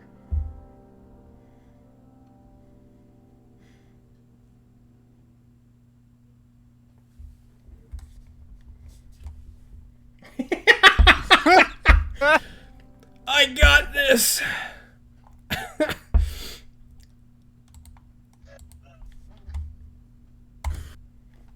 Meager is deleted from the turn order as it becomes Yugu's turn. Yugu, you're in combat. Stab this child. It has at least, what, you dealt 5 damage to it? It has 3 life left. You won't kill it, no matter what happens if you stab it. Wait. Yeah. Kill him now. He's asking for it. Fucking stop, Ron.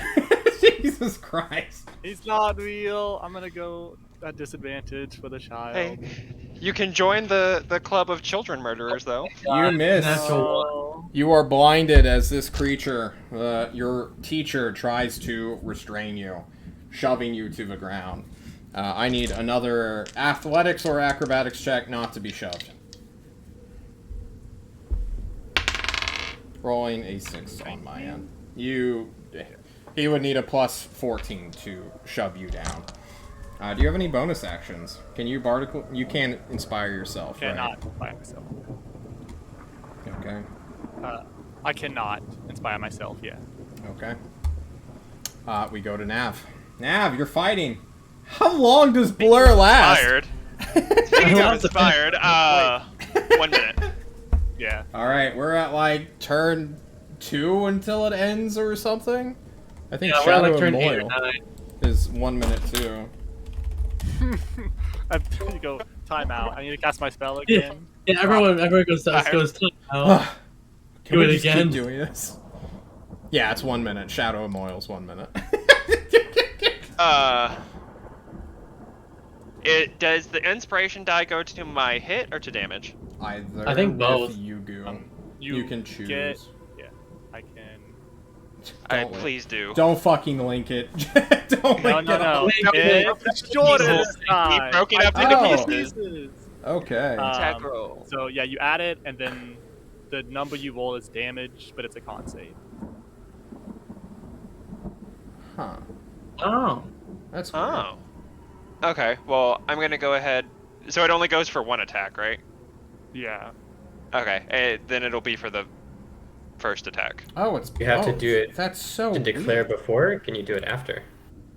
You have to declare it either, but it must be before I say if it hits or misses.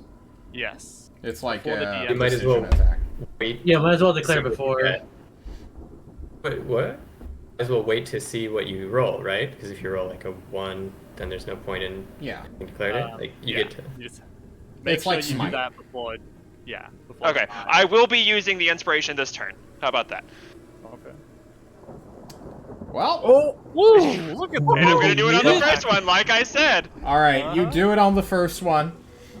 You swing upon it for. Oh, it So much automatically rolls your damage. Okay, John will now go. What is the wait? Do I need to roll for the inspiration? Or is it Yeah, a flat it does number? that. It's a D8. D8. It needs to make a con save. Yes. My spell save is Okay. 15. Yeah. It 15. fails. Oh, it So takes roll five. me. Okay. Okay, 5 roll extra the- damage. 13 turns to 21, turns to 26, turns to 31 damage. Nice. You strike into this thing. Your war pick piercing the shadow. Finally, the moat of Yugu's energy parting the shade a little bit, allowing you this devastating strike. It is still alive, however. And now... They need to roll a con save Yeah, for the spell. concentration? Do what? Does Yeah, it need to I'll roll a roll. concentration save for the spell? Okay. I will. I literally didn't know if it was intrinsic to him. Or That's a whatever. natural 19. I think it's good. Hey, It sorry, needs to do but it it twice. has Yeah. I got you. 3 Hey! times, right? No. don't Sorry, know. 3 times? No, I it's don't not know three about times. 3 times. Well, Because it gets No. added to the attack roll. Oh, Yeah. okay. It's part of it. Yeah. Natural 15. I think that passes still. Yeah, it would. Probably. Okay. Because even if he did 30 damage, a natural Yeah. 15 passes. Okay, cool. I want to help my boy. You're Yeah, I good. know. We need to change the music. I've been changing the music every single time it's been Nav's turn. I hope somebody noticed. Anyone? No one? Here, let's do I fire know. noises. I noticed the music was changing a lot now that it was on Nav's turn, though. You What have strike you been it. changing it to? You should listen to the music right now. Nah, Oh, he turned it off. Goddamn. I'm sorry. It was too much of a meme. Let's do Ghost Town. Be-do-do. Alright, it's gonna swing at you now. I know your AC. It's 21. That is a natural 3. Oh, come on. Come on, that's... It's really good. Roll low. Yes, dude. You swing. Your allies are helping you out. Break this stalemate as we go back to your ally who is struggling to kill a small kid. Sorry, I do. I don't know if, but Shadow of Moyle has a retaliatory effect. Oh shit. Did I forget about it? I thought you wanted to help me, Kushim. I know, you're great. Sorry. I keep tabbing out of it. Tabbing out of a spell. Oh! You struck it twice! Until the spell ends, you have resistance to radiant we don't care about radiant. Whenever a creature within 10 feet of you hits you with an attack, which you did, dealing 2d8 necrotic damage. Let's just roll 4d8. I'm also resistant to necrotic damage. Oh, shit. Oh! Well, you have it then, baby. Imagine if he had, like, Hellish Rebuke and they're just hitting each other back and forth off a single... First it was the parries, and now it's just the magic. Where's Helga when you need her? Suffer half of 21, which is 10. And does that proc a con save or Yes. concentration save for me? It would. And that is what? DC 10. It's actually 2 separate things, so 2 DC 10s. Of what? Constitution? Yeah, con. Constitution. You played a spellcaster. You know what a concentration check is. Yeah, big old sweat spot. It's been a while. Been a Okay, while. you're fine. It's been 1 week. How strange. I'll never You! stop. It's been 1 week since you started trying to stab this child to death. What are you doing, Yugo? You monster. Stabbing this child to death. You are blind, or do you open your eyes to see? I refuse to see. Oh my god, dude! Yugo, stop! He's your cousin! What are you doing? Just be quiet, please, for a little bit. A voice comes to you, Yugo, in your mind as you scream out at what you hope is an illusion and not a teleported family member before you. It asks you to open your eyes and do what you are doing with actual intent. But we'll find out if you listen to it next turn. As Nav, you swing! Oh, you're on the phone, Nav. Rip. But you swing anyway. Oh my god, so many crits that just don't Come happen, on. dude. John, you gotta hit Eric. I know your dice have it in you. Oh, no, that's a 6, not a 9. Nice. That's a 7. Yes, dude. Let's I go. think we are 1 turn away from just going into normal attacks. I think it's been actually 10 turns of combat. Yes. and Actual combat. A full minute has passed. Yugo. They recast Shadow of Moyle and blow it around. I cast Blur again. Yugo. Open your eyes, Yugo. You know you want to. I will open my eyes, but I'm gonna spin around. You. Wait, was the voice in my head or? Yeah, it was in your mind. You try to avert your gaze from the gaping wound that this kid is clutching as blood spills out from it. Your cousin, this little red lizard man, screams for help. Begs you to stop. I'm sorry. Please. I would never. But for now, sit still for me. I'm not good. You stab him for 3, plunging a dull metal knife in the chest of a family member. And as it dies, your teacher stops trying to fight with you. You look to him. His eyes are on the kid, horrified at what you've done, and his weakness and regrets and guilt just clear as day on his face. You look like you have not just slain a living creature, but have destroyed another's soul. As we go back to Nav, who's enjoying his fight. And his phone call.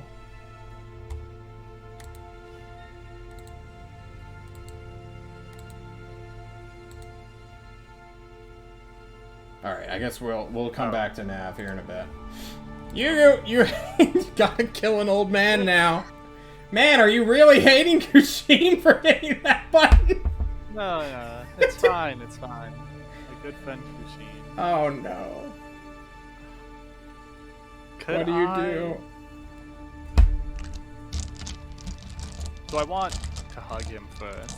Could I do that as an object interaction? He refuses to touch. Okay. You can try to grapple him, sure, yeah. Then, yeah, I will try to grapple.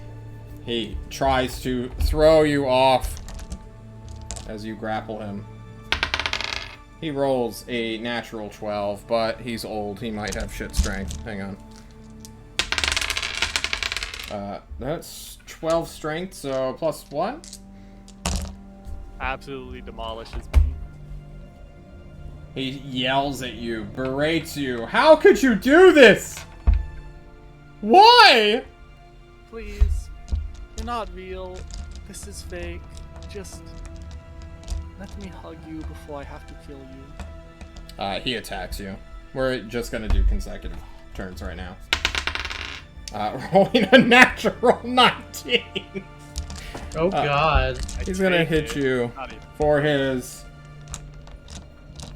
1+1 for 2 damage.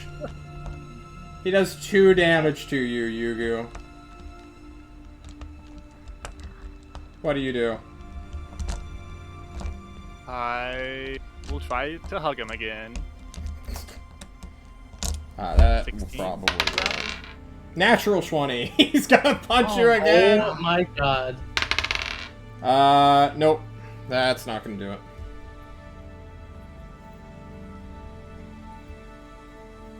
Yugu, a voice calls to you. Do it. You know you're going to, no matter what. I will not until I know he's fake. And I will grapple him again. Oh, come on. You grapple him. You grab his wrist. You try to bring him into an embrace, but he fights you every single step of the way. And will punch you again. Rolling a natural 1. Ooh, okay. Ah!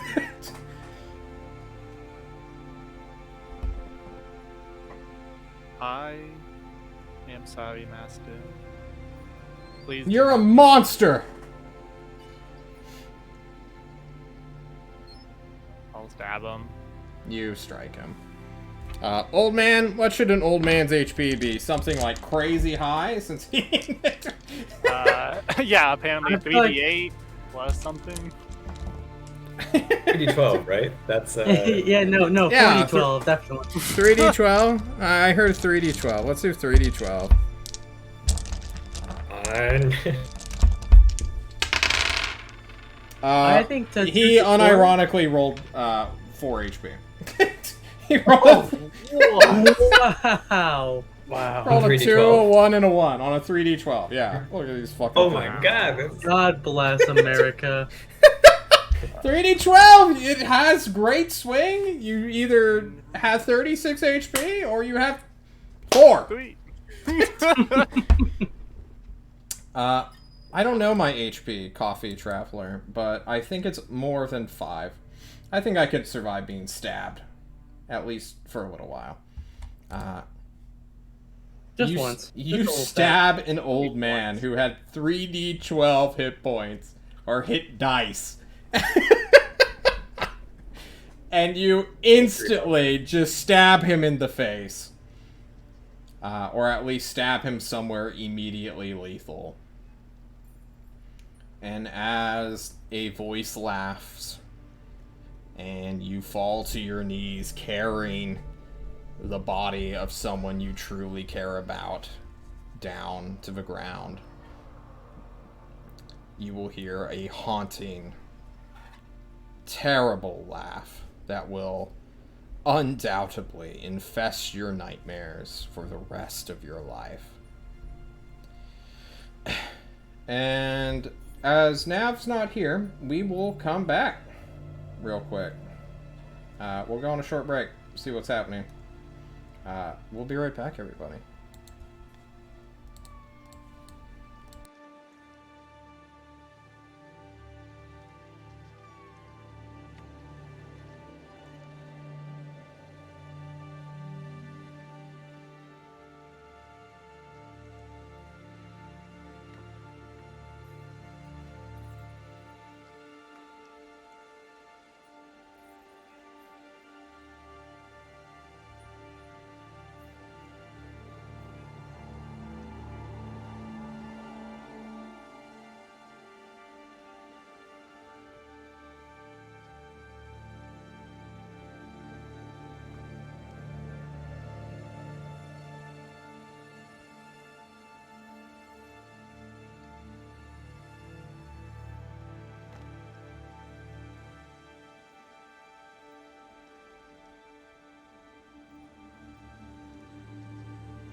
everyone, we are back. Sorry about that. Eric had to step away for a phone call, but I'm sure he'll join us here in a bit. While Nav fights, you all... We'll just focus on the group for a little while. Kushim, you enter a room, a waiting chamber, a rather comfortable drawing room. There is a clock, like a grandfather clock that's standing straight up. You see the portrait of someone looking down on you, kind of like a disappointed dad. A masculine, black-haired individual with gaunt features. Looks a little starved, but just like looking down upon you. You find yourself on the comfortable chair that you had found yourself sitting on. There's suddenly a cup of wine in your hand, like a chalice level cup. It's not like bejeweled or anything, but it's made out of like silver and gold.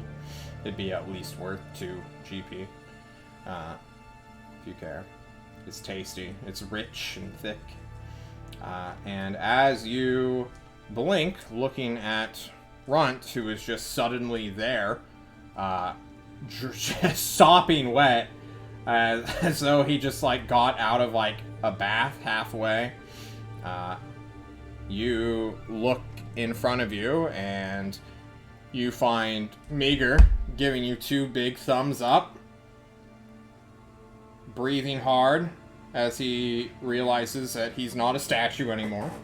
He just experienced what it was like being petrified to death, and holy shit. And to, I guess, behind in the corner, on his knees, looking at someone who is no longer there, is Yugu, with bloody hands. I'm gonna shuffle up to Yugu and press to digitate his hands clean. They will not. The blood does not the blood is not removed. Just give him a hug. Well, I never want to do that again. God, I thought I was dead. So did I. Wow, what a wacky situation we got ourselves into.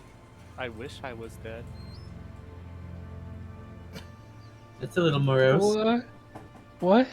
I mean, I've had some bad days in my time, but geez. Lighten up, buddy. I mean, I do not know what you all did just a few moments ago, but I never wish to come back here again. And if you say the name, the faceless in front of me, I think I will leave. Well, I mean, you just said it, so there's that. Well, I guess it is a good time to leave then. You We're, find a door. It was behind Kushim. Well, behind Kushim's soft, cushy chair. This is a nice chair, Kushim. Did you have a hard time as well? No friend. Oh. Lucky you. Yes. Sorry, Yugu. I think I made yours... Oh, I know I made yours harder. I do not know what it would have been before, but everything I saw there was difficult from the beginning.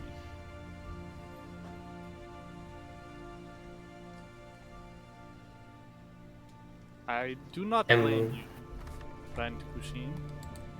Whatever you did does not matter. My body is fine. We can keep going. No? Well, obviously, Nev isn't here, so whatever trial he's doing means he'll pop up later. Because if the rest of us are here, clearly he's meant to show up later. I don't feel comfortable going on without him showing up because we don't know what's going on. Miga, clearly everyone but Nav is here. And he's supposed to be fighting. Fighting doesn't take that long. If anything, it probably would have been the quickest thing out of any of us. So obviously he's probably in another room waiting for us. So we should go into the other room. Okay, Well, he but probably- Good cover, Chase Gary. after our dog, no? I'm so sorry for laughing. Oh, I'm just over here like, oh. But, well, This isn't going as planned. you know, I'm things trying happen. to explain it in character. No, It you're makes great. sense. It's Well, it I makes was trying sense, to yeah. like, I was trying to like give reason for us to stay and talk, and not continue the story without him. So I thought I was doing the same thing. Trying to stall for time, but in two different directions. Yep. So, There's a door. You're in a nice drawing room, a parlor, if you will. There is refreshments. There's a pitcher of what looks to be water. Another one that is of some kind of hard liquor, like a whiskey or a bourbon. There are glasses that are sitting on the table. There's no food I'm or gonna anything, but there are drinks. I'm gonna take a shot. I'm gonna take a glass and just take a shot. You do so. Not understanding how hard the liquor is and not having too much experience with it, Meager will go and get like a large glass and start trying to chug it, but realizing halfway, Here, Mika, it's apple juice. almost throwing up and coughing out the very burning sensation in his back of Yeah. the throat. You go then full just Listerine with the water. mode. Yeah, like, just oh, I can do this. Oh! Oh, man. You're giving me flashbacks of when I first had...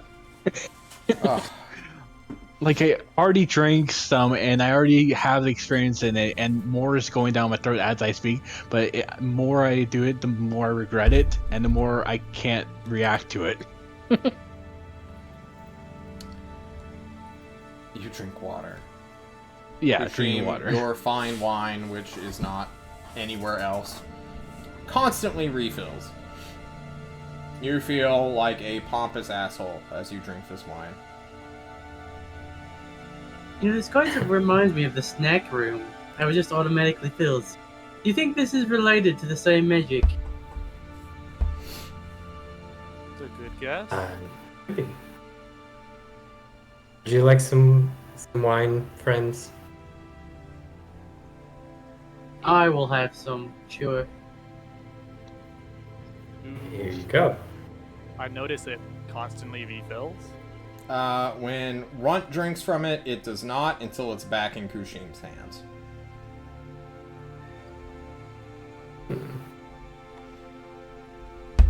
Can I examine this wine? Is there anything special about it from looking at it? Is there? It's just a dark red wine. A Rosso. It's Yes. semi-sweet. What about the cup? Oh, I've got advantage on smell perception checks. I'm gonna smell that Tell bad me boy. the date of this wine, Tell me Jonathan. all about that smell. Alright, let's see it. There you go. Where's the roll? Sensitive beetle bits. You want me to roll? Oh. I You just wonder. gave it to me. Oh my 21. Ooh. Natural 20. Let's go. I'm so good at spells. This is a very finely aged wine.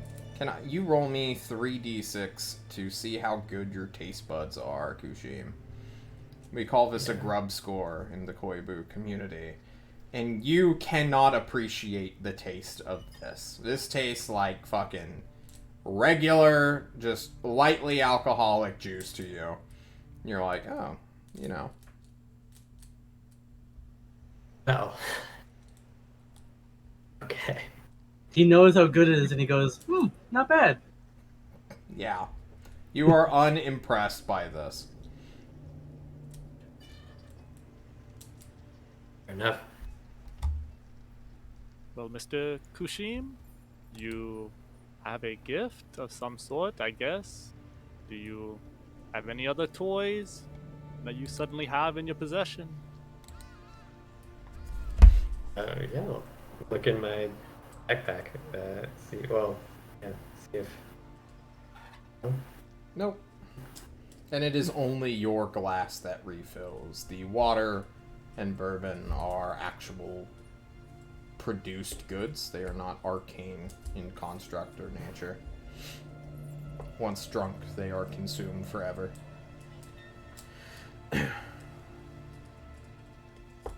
Anything in the drawers? Other drawers to have things in? Assumed drawing room, there'd be a desk or something, but it's not like it's a parlor. It's not so much a actual, like, get my easel, Mom, I need a draw. It's just a place fair. to entertain guests and have conversations, and everything else seems somewhat ornamental. The tables look nice. The chairs are comfortable, but not too comfortable. Only your chair is, like, clearly the most comfortable thing in this room. Runt, your lower half is just covered in water, man. If not your entire body from just being swept by the water you had been almost drowned in. Yeah. Well, he's used to it, but also he's used to being in this stealth suit at all times, so, you know, whatever. Okay. He just sits. I guess he'll try and sit in the comfy chair if no one else is. And he's just gonna lounge back. And I guess he's just going to address everyone and be like, so,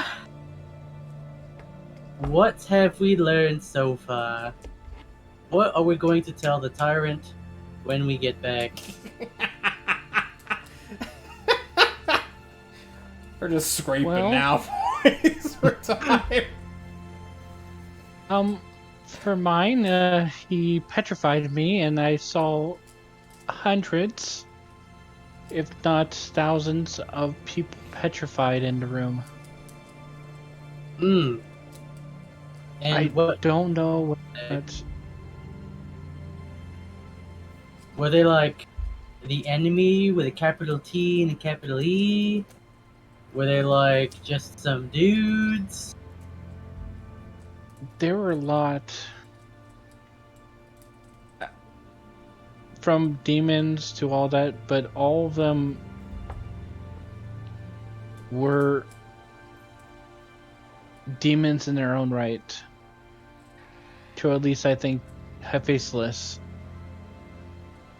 But he talked about wanting to remove his own curse. The curse that made him live forever. Huh. Well, that would align with what we've learned so far with his whole past and everything. Being cursed by that god thingamabob. You know, now that I think about it, for us supposedly winding up to this god war, we haven't seen very many gods, other than maybe except the blazing star. We haven't really seen much of anything outside of what's been in this tower. How close do you think we are to this god war? I mean, a lot of people call the tyrant crazy. They say he's insane for even having these prophetic moments. And we've all just kind of joined up for our own reasons. But do you guys really believe in that? Do you really believe that gods are coming back and that they're trying to take over the world?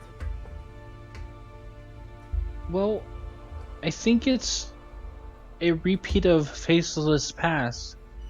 The one that caused him to get cursed.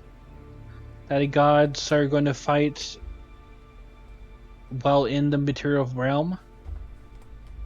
And that's going to cause the destruction. You think that the Peacemaker, the Liberator, or whatever, you think he's gonna come back and try and end the world like he did with the Faceless? Face the enemy, yeah. His enemy. And by in resurrection, kill the world like they would have if one of them would have won. Hmm.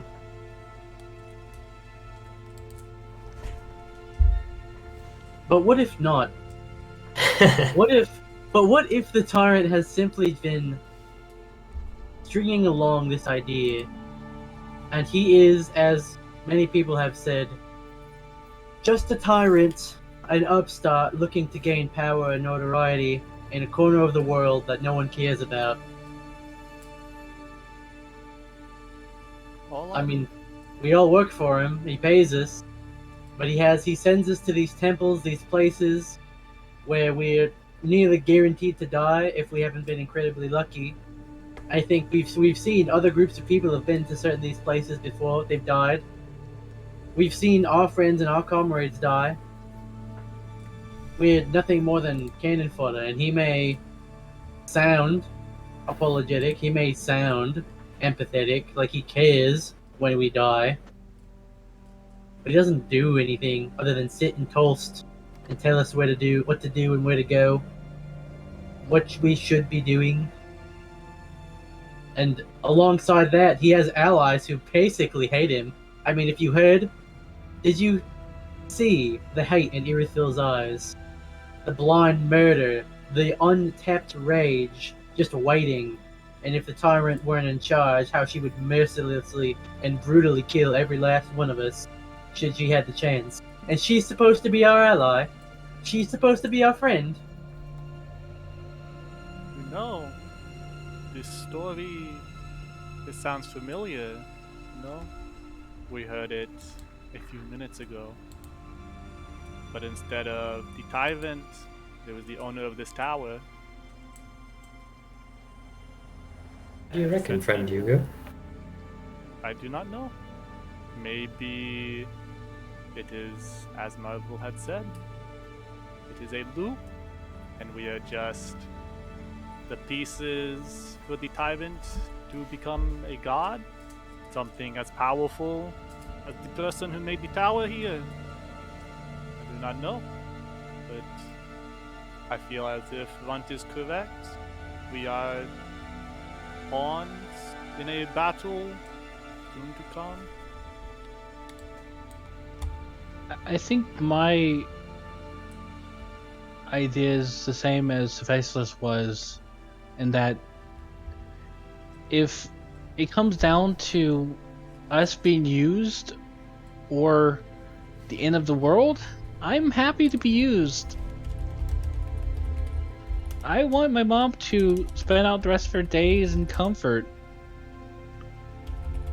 I think the tyrant is powerful enough that he could do a lot better in a lot more different ways than how he's been doing, if you really wanted just power.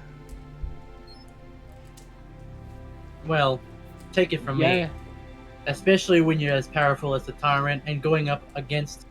He went up against Ozark. He dethroned him from that pillar. Took all of his stuff. People like Ozark, like the tyrant, who can live for lifetimes at an end. For what may be an entire lifetime to us, is but a fraction of a timeline to them. They play the long con that we can't even begin to fathom. We might be pawns on a chessboard to a tournament that hasn't even started yet. Well, isn't that why we should be... why we do what we do? Is to search out, find answers? For someone else or for ourselves? Because to me, my life is too short to simply just unquestionably obey what someone else tells me. Mr. Shade, are you here?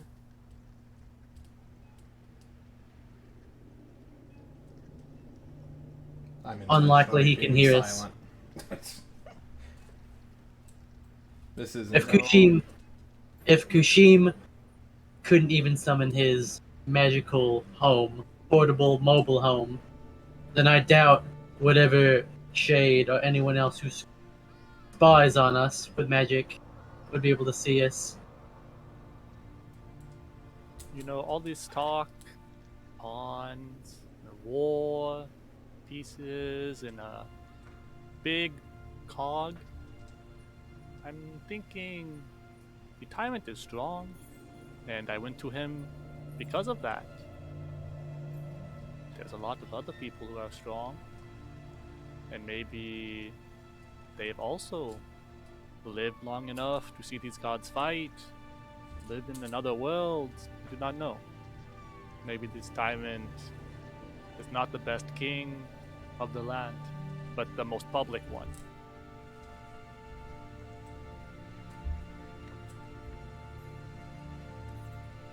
And so you're advocating for him to be the figurehead.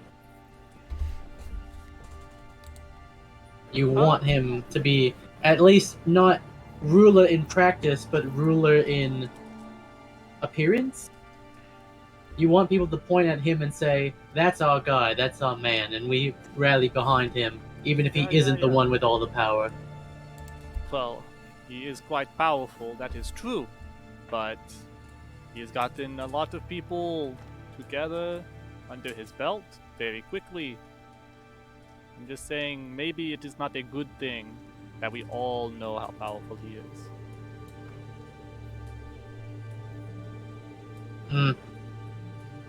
It still bothers me, and it probably will bother me forever. Not that I'll ever know the specifics, but the tyrant isn't a person. He tries very hard to be a person, but he's not. He's a creation of something higher, a higher power, if we will. Maybe it was a god, maybe not. But that thing, and I've heard this from what's happened with the other teams, that once you have a connection to this higher being and you become strong enough, they try to take you for their own, use you to enhance their own power, and somehow Tyrant managed to resist this. That's one of the reasons why Hunters tried to kill him, why Irithil and the Ulathayans tried to kill them, to my knowledge. And what kind of... I have a question. Yes, Kushim? Aren't we all created by higher powers?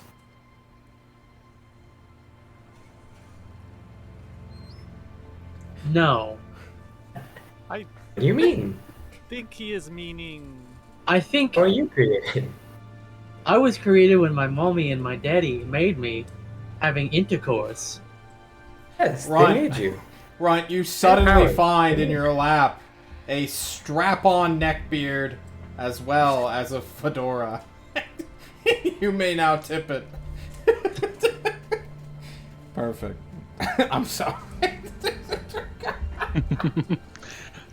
My evolution.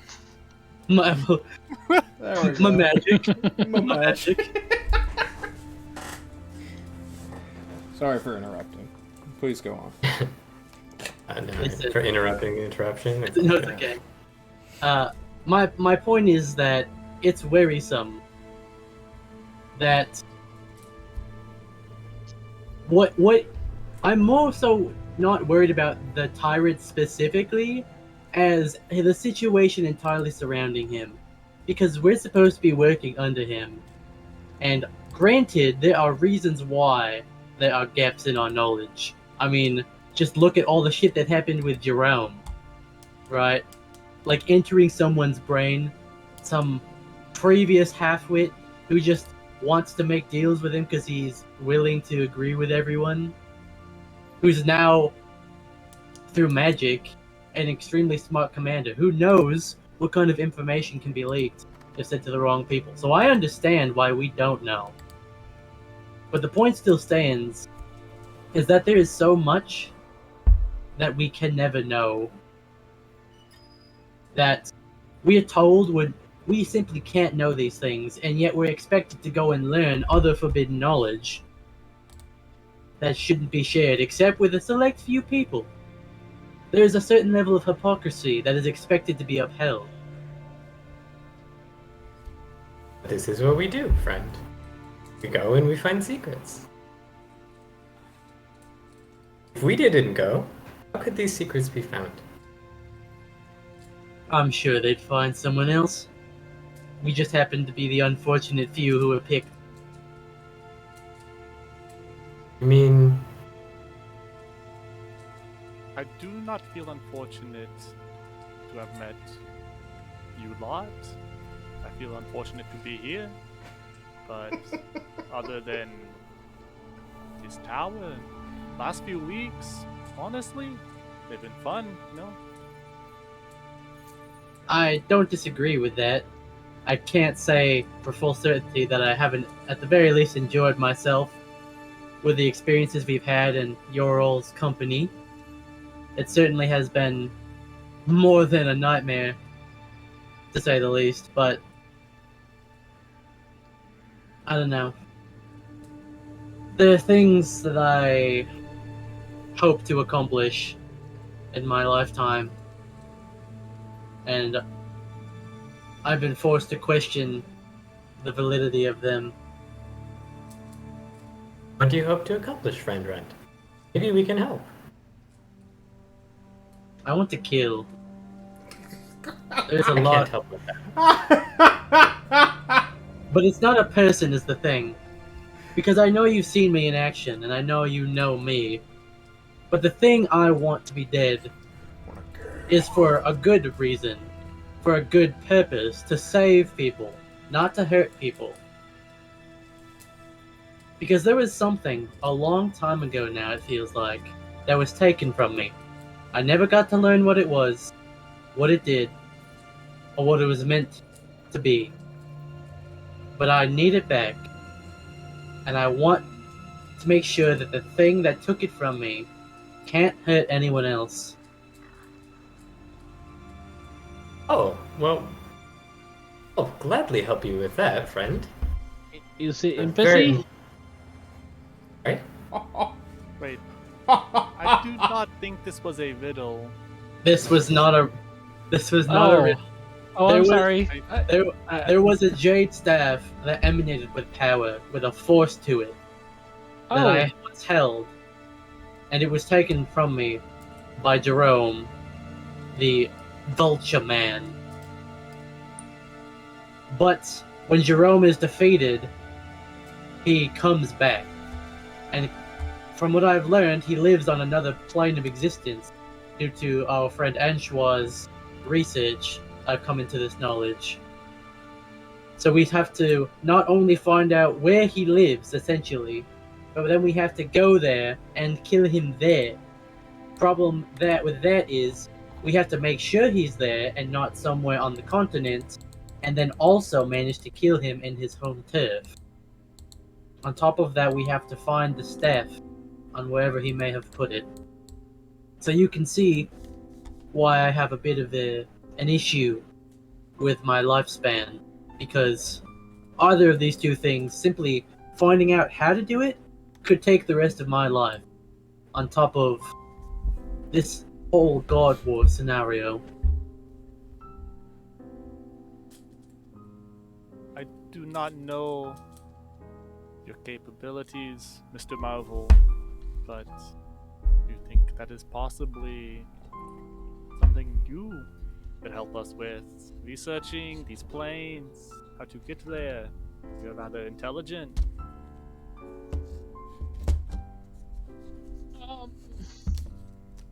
Can I put me on the spot? Yeah, maybe. Well, maybe is not no. Yeah. John, DM John, Yeah, over this whole time, has the blood on my hands dried? Or is it not still, at like, all. They are wet with so blood? wet. Oh. They're sopping wet. However, they're not staining anything. Like, you can put it on your hand, but your pants won't absorb it. It feels like wet and dripping Yeah. with blood. Mm-hmm. Anything you touch or hold will be slippery, slick. So how did you... You know what, I won't ask. You seemed pretty upset by it. But let me just tell you, as a man who's had his own hands dirty, It'll wear away. The emotional pain that you're feeling now goes away. It'll numb eventually. I do not want that to happen.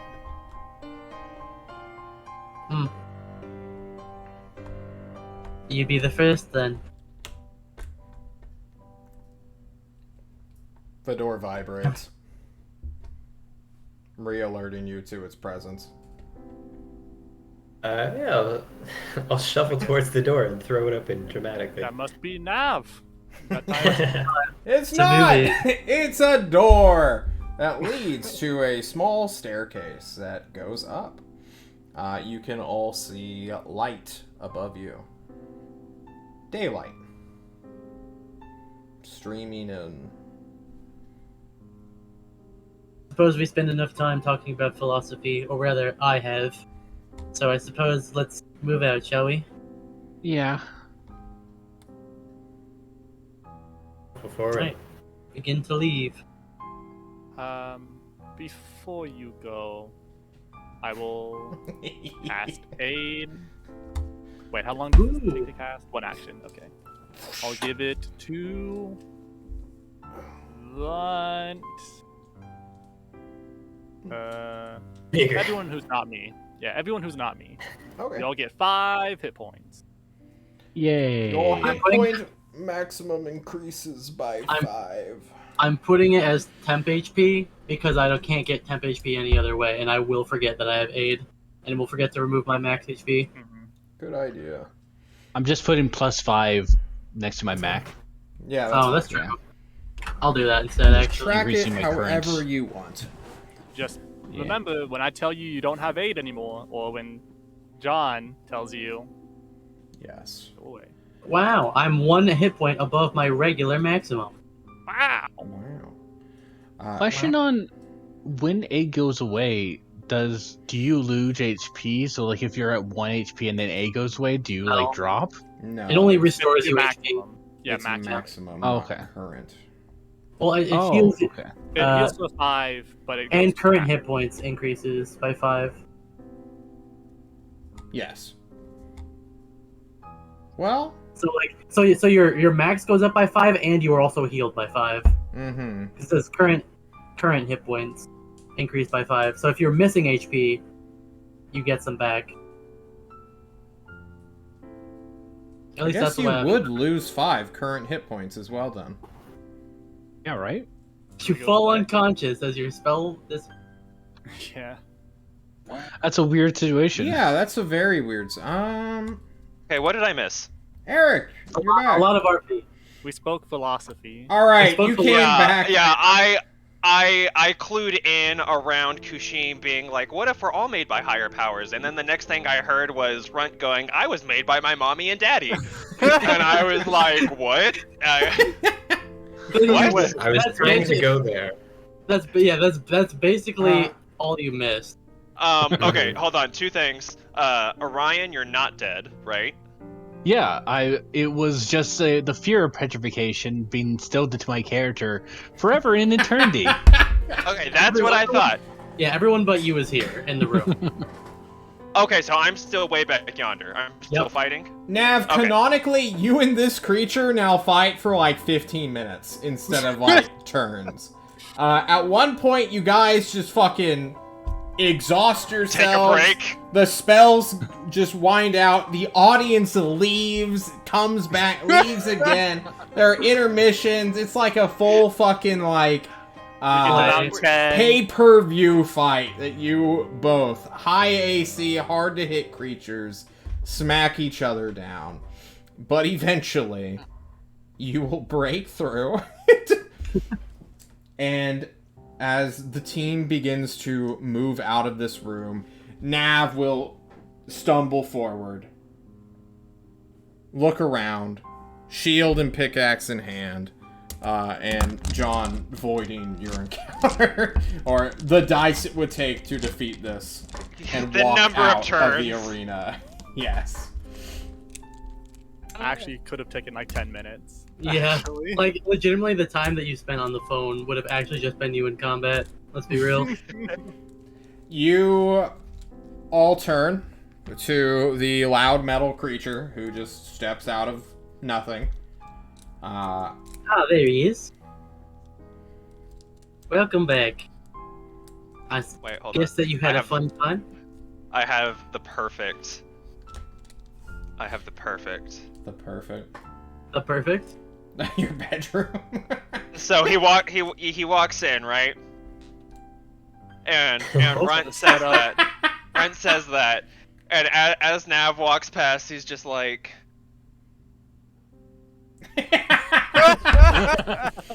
You find a table to collapse on, breaking through the nice mahogany and slamming straight through to the floor. Canonically, you now have 1 hit point as well. That's for the meme, fuck it. Exhausted. Tired. Your muscles burning.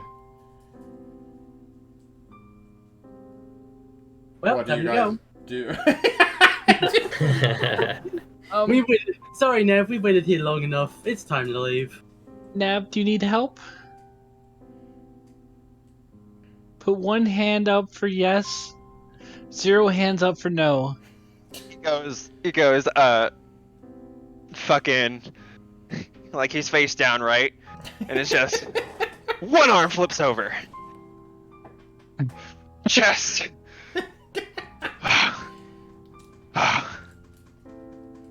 And he's gonna, Jesus fucking Christ, slowly clonk his way up, and it's just very horror movie-esque as the suit of, he doesn't pick up his feet, so the suit of armor is just dragging against the ground. You need help for the stairs? Oh, okay. You all begin to leave. Nav in the far back, looking exhausted in the longest fight he's ever been in. But you all can head up. Who's going in front? Me with the Skechers. The Skechers. Well, it's light now in here. Oh god, is there still more dungeon? No. Yep. But yes. Get ready for the combat, the actual combat. Yeah. Oh. Sure, everyone has. You all want to this- know why I didn't use Eldritch Smite? that is why. This No, can't I be was it. like, it would be just like John for him to give us 1 more thing after this. You all climb the stairs, Brunt leading the way, probably by Kushim, Yugu, Meager, and then Nav. But you get to the top. It's not like the 30-foot massive hallway anymore. Now it is just a 10-foot flight of stairs that spirals up to a viewing floor. And you all look around. There are... clearly they're not windows, but you are seeing outside. Sunlight is streaming into this room, illuminating, for the most part, just an empty viewing floor. You are at the top of this tower, over a mile high, looking above the clouds, looking at the mountain range before you. You see all of nearly everything. Miles and miles away, you can even see the hints of the City of Blinding Lights. Smoke trails far, far away, but you see them. You even see an airship or two just fluttering across the sky, specks on the horizon. The Great Lakes shine brightly in the afternoon towards evening skyline. And the forests to your south seem impenetrable and vast. It is a beautiful, gorgeous view. And as you all make it to the top, Nav struggling the last few steps, but making it nonetheless, you all hear a voice call out to you. Not the Hephaestus one that is deep and dark and insidious, nor the happy one that told you to sit in a chair, Kushim. Instead, we here.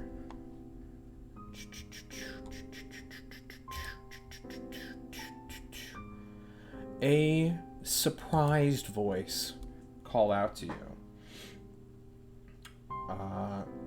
Saying, "Oh! You made it! Hello? Hello. Hi. Friend? Oh, you can hear me! Oh, Oh, you're not like a magic automated message. That's new. kind of. What do you mean, kind of? It's a lot to get into.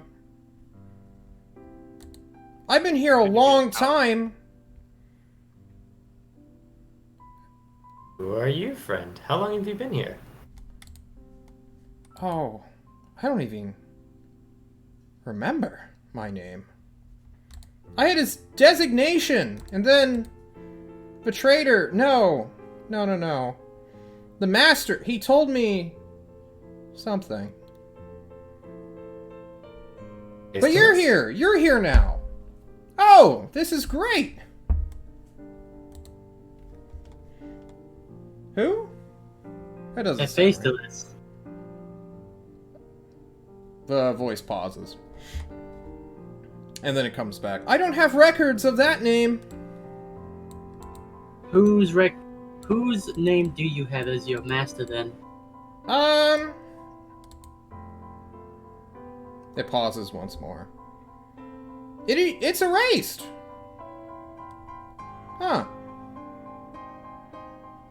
You heard of the enemy? Yes. It's in my Oh, database. Tell me about the enemy. Oh god, here we go. No.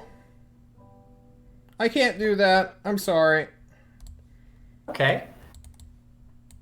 You heard of Erithil? No.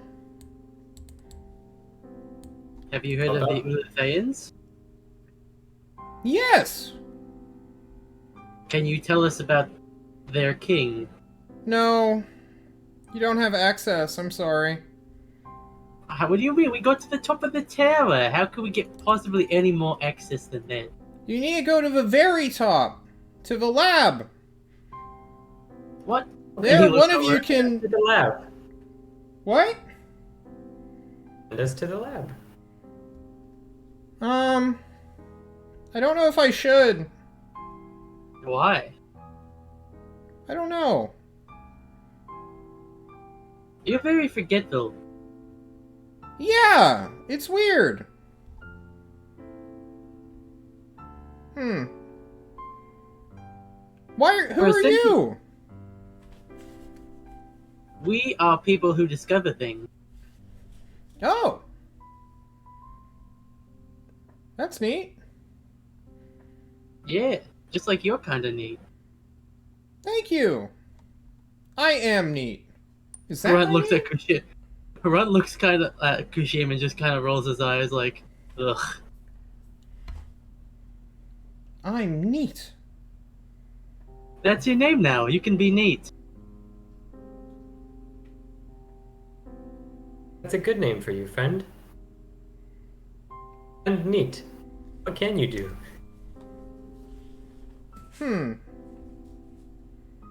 That's a good question. And all of you watch the view of the sun vanish all of a sudden. Whatever sort of projection that was showing outside, now showing the interior of a room that is rather big. Maybe 200 on each side in a cube, with about 30 or 40 feet of aerial space above you. There is a stone platform that juts out at one corner.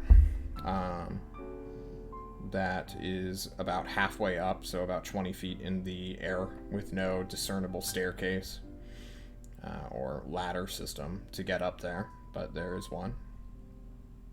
You see tables, you see some benches. It looks like most of the stuff is cleared out, But there is a apothecary kit, just a massive, like, child's first chemistry set sitting on one of the tables. Hey, Mika, you think your mom could use that? Maybe?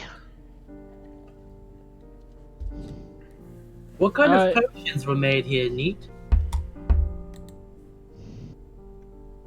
It does not respond.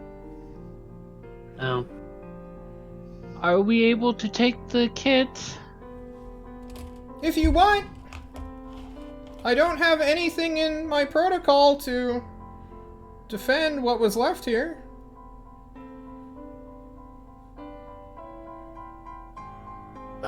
So there's just this stone platform and the potions. Anything else in the room?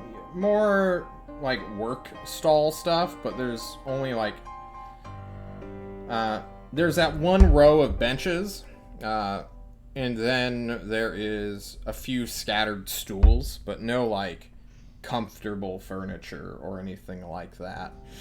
And most of the tables and stuff are pushed to one corner, as though a majority of the floor has just been completely cleared out. Can I check the apothecary kit for any potions? It's like a set, like a chemistry set. Oh, okay. There's I nothing thought it was in like it. No, it's just empty, Wow. disused. Damn. Glass that has stood the test of time, collecting. It strangely has no dust, actually. I'll go Neat. over and start packing up. You For my grab mom. the glasses, the tubes, the condensation vial. You can carefully put it in your backpack, hoping it won't break if you fall on it. Neat. What is that concrete slab there for? What's that? Slab. That's the control console! Oh. I'll go over to it. I will see go over anything? with Kushi. The one that's 20 feet in the air? Yes, so yeah. Can you fly? I can. I wouldn't do it just yet. Alright, until you I look can- at this platform that's 20 feet in the air, that's jutting out from the stone wall above all the tables and stuff. Can I climb it? Unless you have a way of sticking to a sheer surface, no. Let me actually check. Climb speed, Didn't someone... by the way, is not that. I know. I was going to say if someone had. I thought someone had climbing tools when we were back all the way in Destry. Someone had climbing tools because they didn't have a climb speed and they were using that. If I don't see anything obvious over here, then I will activate my 6th level ability to fly. Oh shit, what is it? I get to fly and hover. Oh shit. Ooh! Wow! 10 minutes, 10 30 feet, Oh wow. no Okay. concentration. Taking to the air, Kushim's bug wings, not going as fast as they would with arcane infusion, like via the fly spell, but they take off and support his weight, going upward. Nav, is there anything you're doing during this time?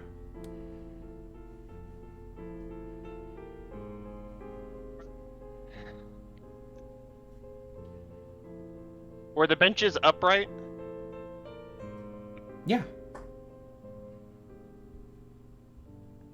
I think I'd just go sit down. You go sit down. He's still tired. You're still tired. He's tuckered himself out. Kushim flies up to the platform where there is I guess the best way to describe it would be an altar. It's cylindrical, kind of like a pillar. There is a dull, glowing light that surrounds a stone with a small undulating field around it. Similar to like when you picked up those items. Like when someone went and grabbed the item and it shifted into a new form, like a pike or a key or a Ioun stone, I think was the one you guys got. Yeah, Kevin. Kevin, the Kevin. Ioun stone. Yeah. Is that the one that you can't be surprised by? Yep, it sure is. Who has that right now? Either I do or I gave it to. Yeah, because I have it on my character sheet, but I gave it to Yugo at some point, but I think he gave it back to me, so I should still have it. I couldn't attune to it in that time. Okay. Yeah. Like, yeah, take this, and I went, this is useless. Take it back. Okay. Kushim, you get up to here. You don't see, like, a screen or anything, but you do see some just, like, arcane letterings that are just fading, kind of Matrix style. They pop into existence. You can't... They're not even, like, real letters. It's just arcane symbol, arcane... And then they're just, like, fading as soon as they come into view. Like a Matrix thing. It's not like you can read those symbols. They're Yeah. just... Okay. I'll ask a voice about this stone and the symbols. Can you word it? Friend, what is this glowing stone and these symbols? That's me! Oh, good. What? Can I interact with you? You are! Oh, good. Can I touch you? That's weird. How so? You don't touch people the first time you meet them. Oh, I'll make a note of that. Thank you for helping me. You're welcome. Do you want to see something What? cool? Yes. No. The screens pop up once more, Fuck. revealing sunlight. And you all watch a bird flying past your vision get Oh, please shocked don't by hit it. lightning and fall to the ground. I can do this, Please disable this. but why? I don't like to see birds die. Oh. What's a bird? The flying thing. There are lots of flying things. Are you a bird? I am not a bird. I am Kushim. Kushim. Kushim, what is your expertise? What is your expertise, Kushim? Tell me your secrets. Yeah, okay, what else can you do, friend? If anyone else has any ideas, feel free to hop in. Someone's shouting at Kushim, Kushim. do you think you could lift me up there with your flying ability? Just like I promise I don't weigh very much. Sure, I'll do that. Okay. I'll back down. Once I get to need, I'm going to look at this panel and see if there's a way for me to try and get into it. It's not a panel. It is an orb with a field of force around a Oh. undulating object behind it. Okay. This undulating object is you? Yes. We've seen things like you before. It's how we got certain items. Are you an item? I am an arcane construct and will be treated as such. So yes, you're an item. Gotcha. How do we treat an arcane construct? Kindly, it tells you. Oh, good. I will treat you kindly. So what happens if I do this and I'm gonna touch him? You need to make me a constitution saving check as you touch him without permission. Oof. Ooh. Guys, it's time for the 3d12s to come back. Would you like to Oh, roll it, no. Runt? Yeah. Followed by a 2d6. You get to reroll ones? Wait, followed by a 2d6? Yeah, you're gonna get shoved off a platform and fall 20 feet. I can't make a dex save for that? That was the con save, bro. What? Yeah. It means You got for the shoved. falling. Wait, so I'm taking 3d12 damage, and then I don't get a dex save for falling off. If you can find me a rule that says all falling must have a dex save on it, I will gladly give it to you. And you But want you any are dodge shoved that? No, back. because that's a black roll. Hmm. Oof. And fall 20 feet. I'm Unless with some- Featherfall. Okay. Oh, yeah. There we Okay. go. Thank you. He still falls, but not nearly as forcefully. Bouncing off the ground. Is Rut still conscious? Yes. Well, that's nice. How dare you? Neat. Asks. Well, that was Sorry. very rude.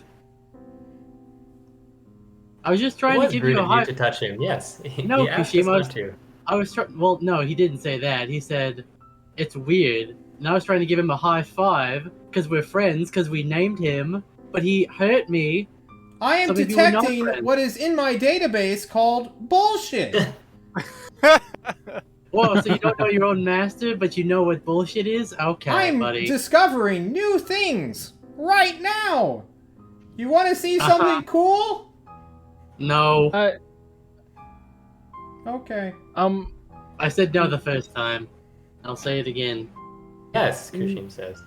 A Oh. pit suddenly forms around Runt as he falls further You into the drawing room and onto a couch.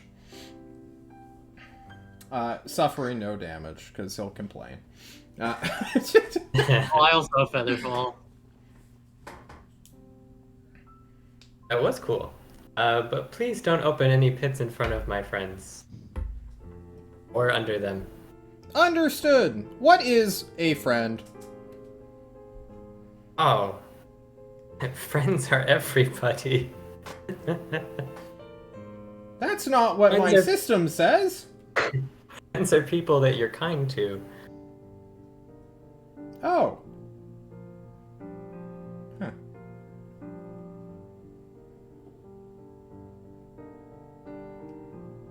Huh. Neat. Yes? Wizard? That sounds a little bit accusatory. I don't know what. You all see an image appear in front of you. Everyone except Runt, who is not in the drawing room anymore. Or in the observatory, as it is known on my notes. You all see a picture of Meager, stone-faced statue, staring with 2 thumbs up. And above it, or I guess beside his portrait, his arcane image, says enemy next to it. Am I your enemy or your master's enemy? That's what my system says. You're lucky I can't kill you here. Okay. Kushim, should I open the trap door underneath the wizard? No. Friend. Why? Jesus, this is like too weird. Too weird computer people talking to each other. No, friend. Because he is my friend, and I am kind to him. I have heard he is an asshole, but I am not sure what this means yet. In my database, wizards are equivocated or a synonym of wizards. Is this correct? I agree. Wizards are wizards. Understood. Please be nice to him. Be kind. Please treat him as an arcane construct. But he's not. Okay, moving on. Can you help us? Can you help me, friend? I can help you, friend. How can you help me, friend?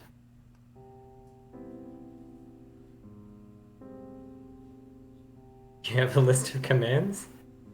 Is there? Exclamation point, help. Exclamation point, Temmer.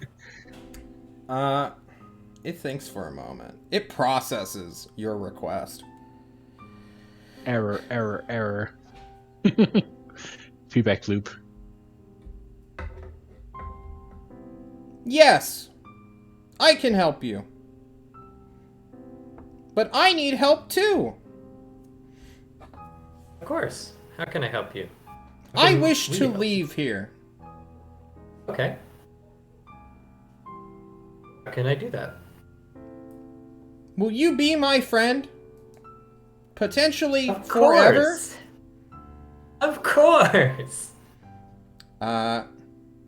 A arcane symbol appears before you. And quickly your eyes zip and zap your own brain as you just processed a full-blown, like, 50-page document in one letter.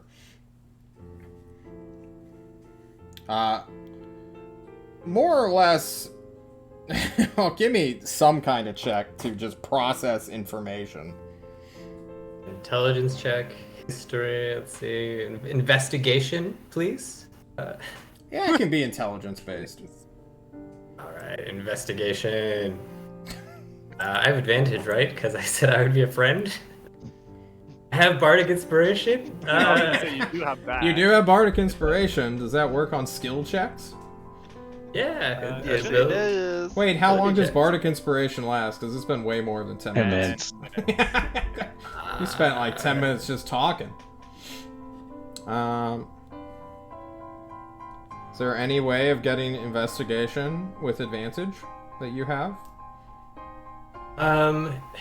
So let me talk my way. There's like, I am proficient with Yeah. ancient sort of technology and stuff. Like I researched that. I'm interested in the secrets and stuff. It's a magical The flying warlock. rune.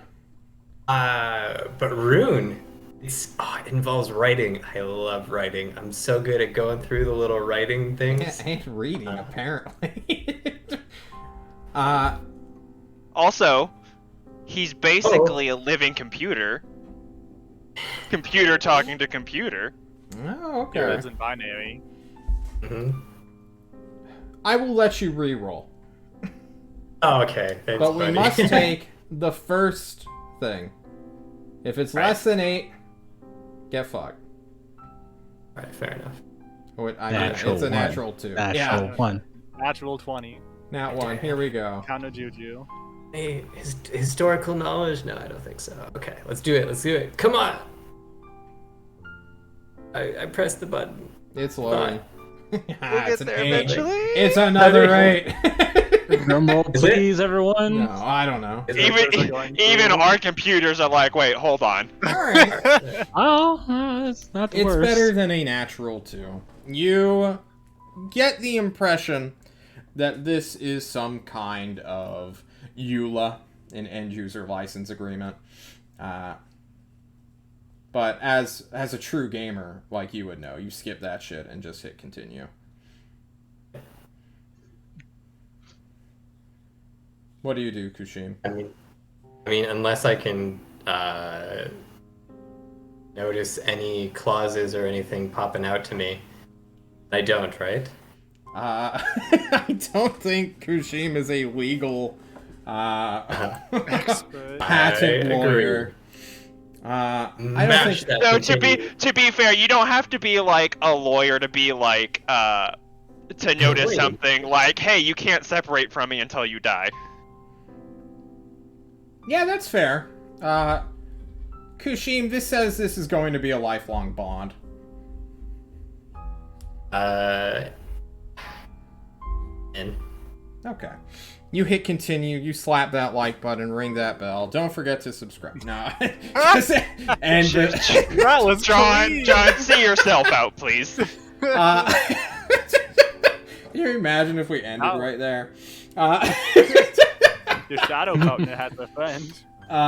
Kushim, you hit the like button, or the continue button, and immediately, you feel refreshed with arcane power, and then this undulating orb's field vanishes. It sparkles away, allowing you to touch this thing.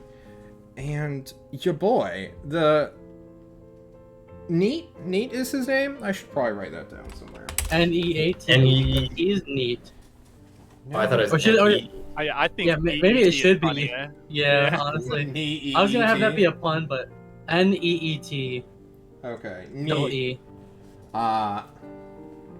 Asked you, how best can I help you in the coming friendship that we will have?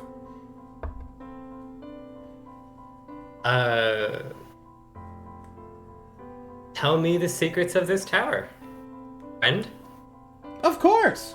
But what interface should I create myself to suit you? He's a rock. Magic rock. He's a magic rock. Yep. A magic rock. You want me to be a rock?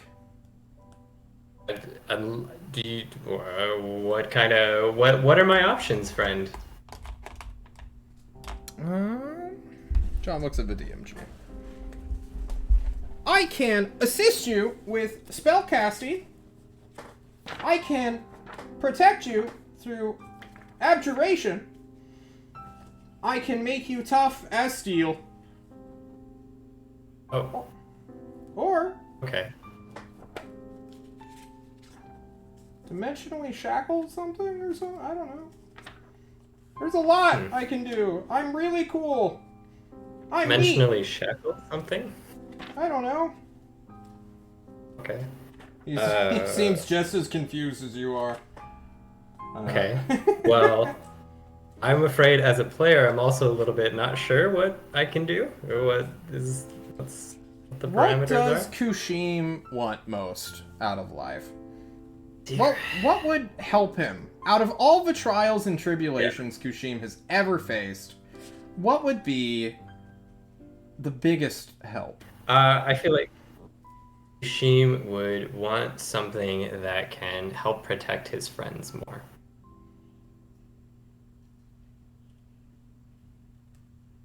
And pretty okay with the secrets and needs more action. You don't think your magic's lacking? Okay, bud. Hey, yeah, it is. Listen, Listen. just Totally don't. You don't just go put a man on blast like that. I got some new A warlock. spells. We will see if we, come across them. You want him to turn into a shield of missile attraction? Just all projectiles come to you now? He doesn't think that's a good idea.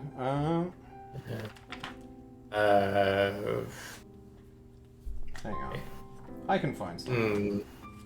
If we're opening it up to things, then Yeah. can I think about it for a bit? Can I think about it for like a couple minutes and then come back to this question?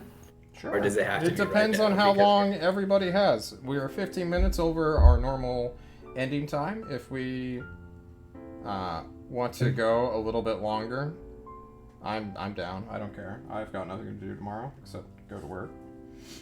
Is there other stuff left in tower? I assume. This is the last thing that it can do. You think for a moment, while the entity, Neat, states, well, I guess we don't need the fuel source since I'm leaving and I have full access to it. So let's go. You guys have hands? I don't. Yes, I'm told hands hold things. this is true. Okay. And then it will summon money, heavy? gems, and magical items out. I have lots of hands to use to grab things. Right, the door and If you staircase need- is right there. You fell into the same room. Yeah, but it's really funny if I sound really far away because I dropped through a thing. I need You're you yelling out all. the tube. No, Kushim, I need you to roll me a 1d100. That's what I need you to roll me. Damn it. Wow. That is really sad. That's on. Can Runt, you roll me 2d6? Eric or Meager, can you roll me 6d6? And Eric, can you please roll me 3d6? And I hope someone is calculating what I'm about to say. John, you're the party sheet guy, right? Yugu, John? Don't you know? I can put stuff on it right now. Okay, cool. So, there is 7,000 silver, which you guys will probably spend the rest of the day counting. There is, wow, that is a good 66 roll. Damn. Yeah, that is a fine 66 roll, as there's 2,700 gold pieces. And 70 platinum. All mixed, all in a big pot. No, actually, it would be super organized. All in a clear pile are coins, separated with little picket fences made out of wood scraps or just paper that says how much wealth there is here. I cannot spawn storage equipment, for there is none here. Your hands will have to suffice. Or pockets. Do you have pockets? We have backpacks. Yep. There's also 3d6 Yugu, if you wish to roll that real quick. Yeah. 3d6 gems worth 50 GP each. So 9. 9 gems worth... There you go. No magical items, for you already have them all.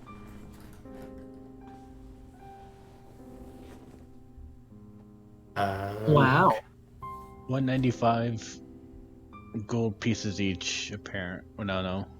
Wow. Wait, what? 550. I just put them all on the party sheet. Yeah, Oh, that's okay. fine. That's yeah. That's fine. John, we actually do need a, what is the word? Storage This is heavy as device? shit. Yes. Yeah. You do. I've got a tensor's floating disk. Or I you mean don't like- know if that'd do it, bud. Yeah, okay. No offense. I would actually, I kind of want to calculate the weight of gold we have right now. It's probably heavy. It is. 'Cause we have that chest 1 set downstairs that we pound never- per 50 coins. Yeah, Yeah, so that- it's 195.4 for all of this new stuff. 200 pounds of raw coinage. That's not even bringing into that volume calculation, as well as like what does your chest already contain. You may have to leave some silver and gold behind. Kushim, I hope you were using this time to think of the item that you were begging Neat to become. An item of +6 charisma.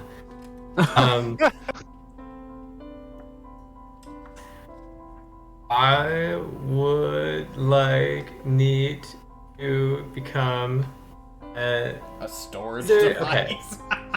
storage device. A bag of holding. Bag of holding, right? Bag of holding, yes. As appropriate as that is. That item cannot be found. Yeah. I'm sorry. Um, I cannot make storage devices. Yeah. Fuck you, Can I come Ron. back to it next week? Is that okay? Yes, we can Thank come you. back to this next week. When we set out to go home. With Finally. bloody hands, with new experiences, surely you all have earned your trip back home to Tolst. Is there anything you guys would like to say before we head on out? Love you, Grandma. Everyone be safe. Yeah. Just Grandma? one thing. Okay. What's up, Ruby? Wow. Wow. All right, we're done. See you guys later.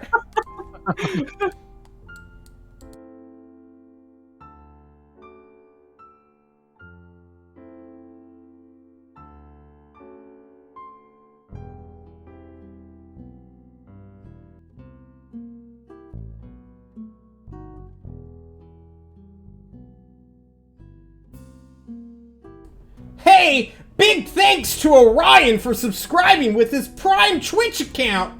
What a guy. What a Gucci guy. What a cool guy.